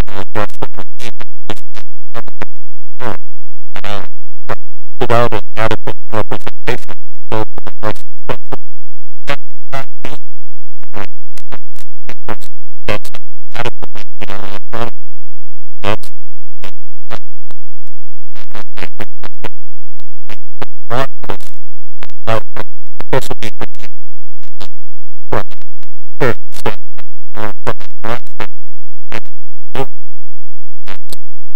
That's it. So I think that what we did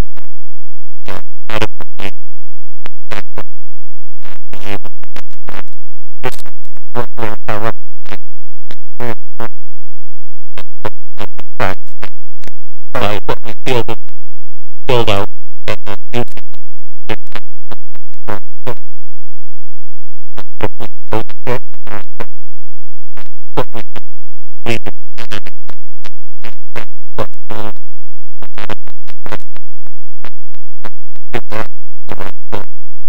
essentially not give them grass down a couple of years and not adequate get I'd rather see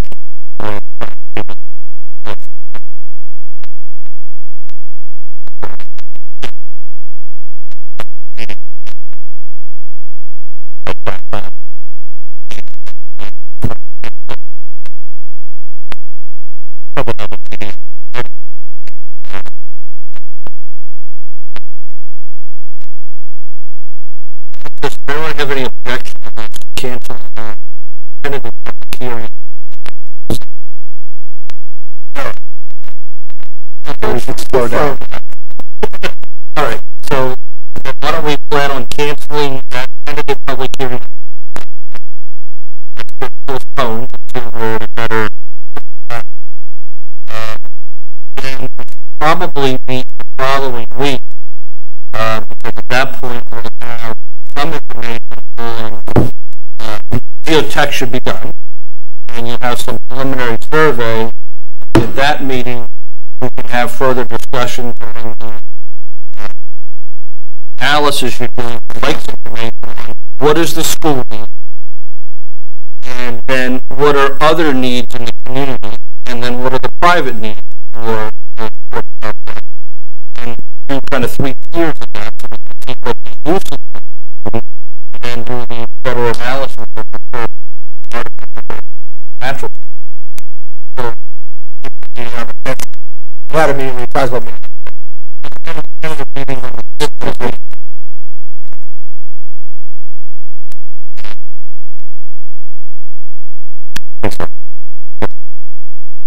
What about something? Yeah, we were meeting on the 28th. That would be. We need to meet on the 5th.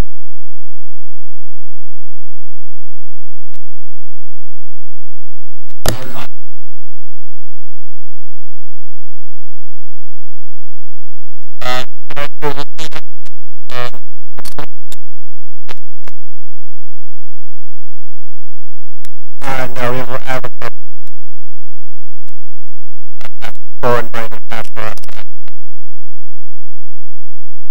I'll do the phone. For losing the 27th, I'm okay. The December 4th for that's elementary school building.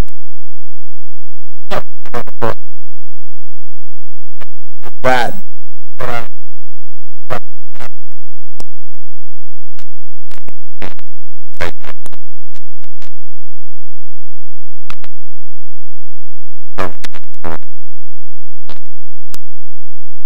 Yeah, it's actually in my, it is in my notes.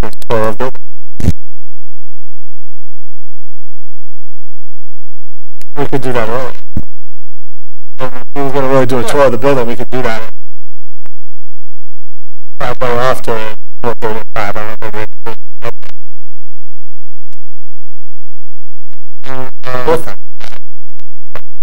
Monday, 4th at 7 p.m. for everyone. We have that as our next track.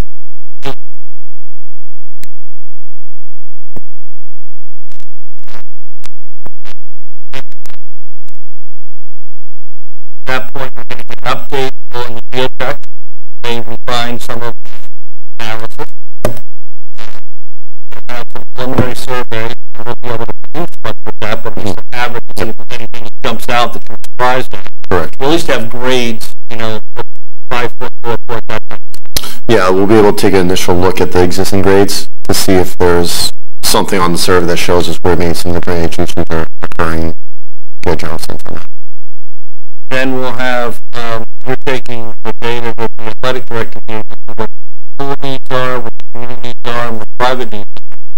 Kind of base that into what that usage capacity will be, and determine where that falls in your spectrum.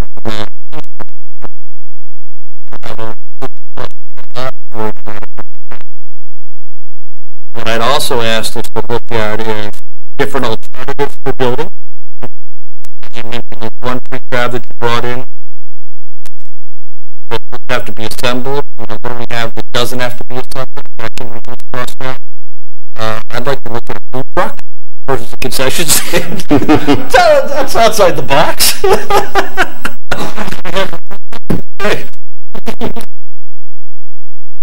Hey, listen, I know where there's a good culinary program that could run it. I think, some more analysis on the stand. And we haven't looked at any pictures of those portable stands yet, wheels, and whether or not that would reduce down the impact of the number of bathrooms we have to do. Is the requirement you have to have fixed plumbing in bathrooms, or is there, how do the porta potties fall into this mix? Typically, the plumbing code doesn't accept porta potties. So really, it's typically rated specifically on the number of permanent grandstands related to the requirement for permanent. So let's look at the option of having less permanent grandstands but more temporary.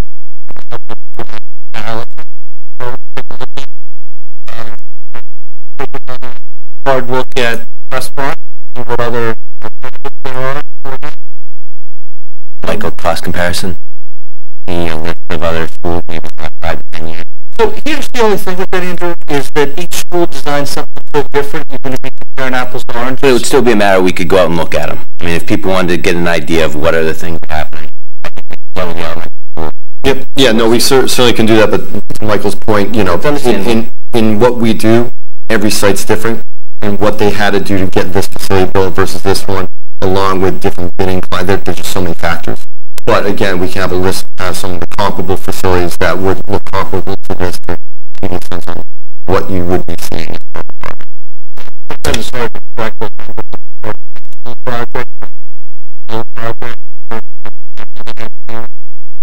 That's why cost per square foot is what we finally focused on for the school building, because at least the common denominator out of that. The field thing, you guys must have some. I'm just, Andrew, I don't want you to think you're going to get a hard number that's going to be split. I'm just looking at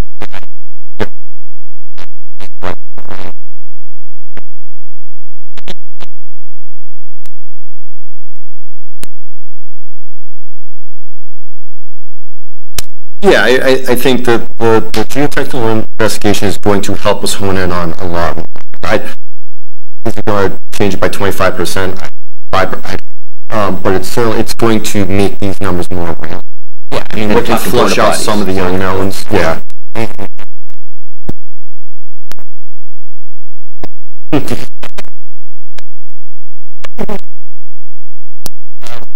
That sound like a decent.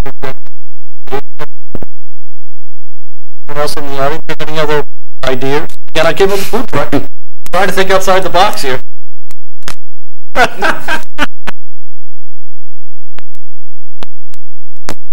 Oh, no. The food truck is a food truck. It's only intake.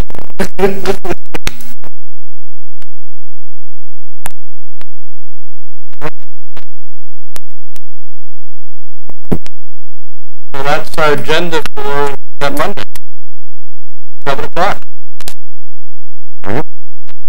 Anything else we need to discuss? I think we covered a lot. Thank you all. Thank you.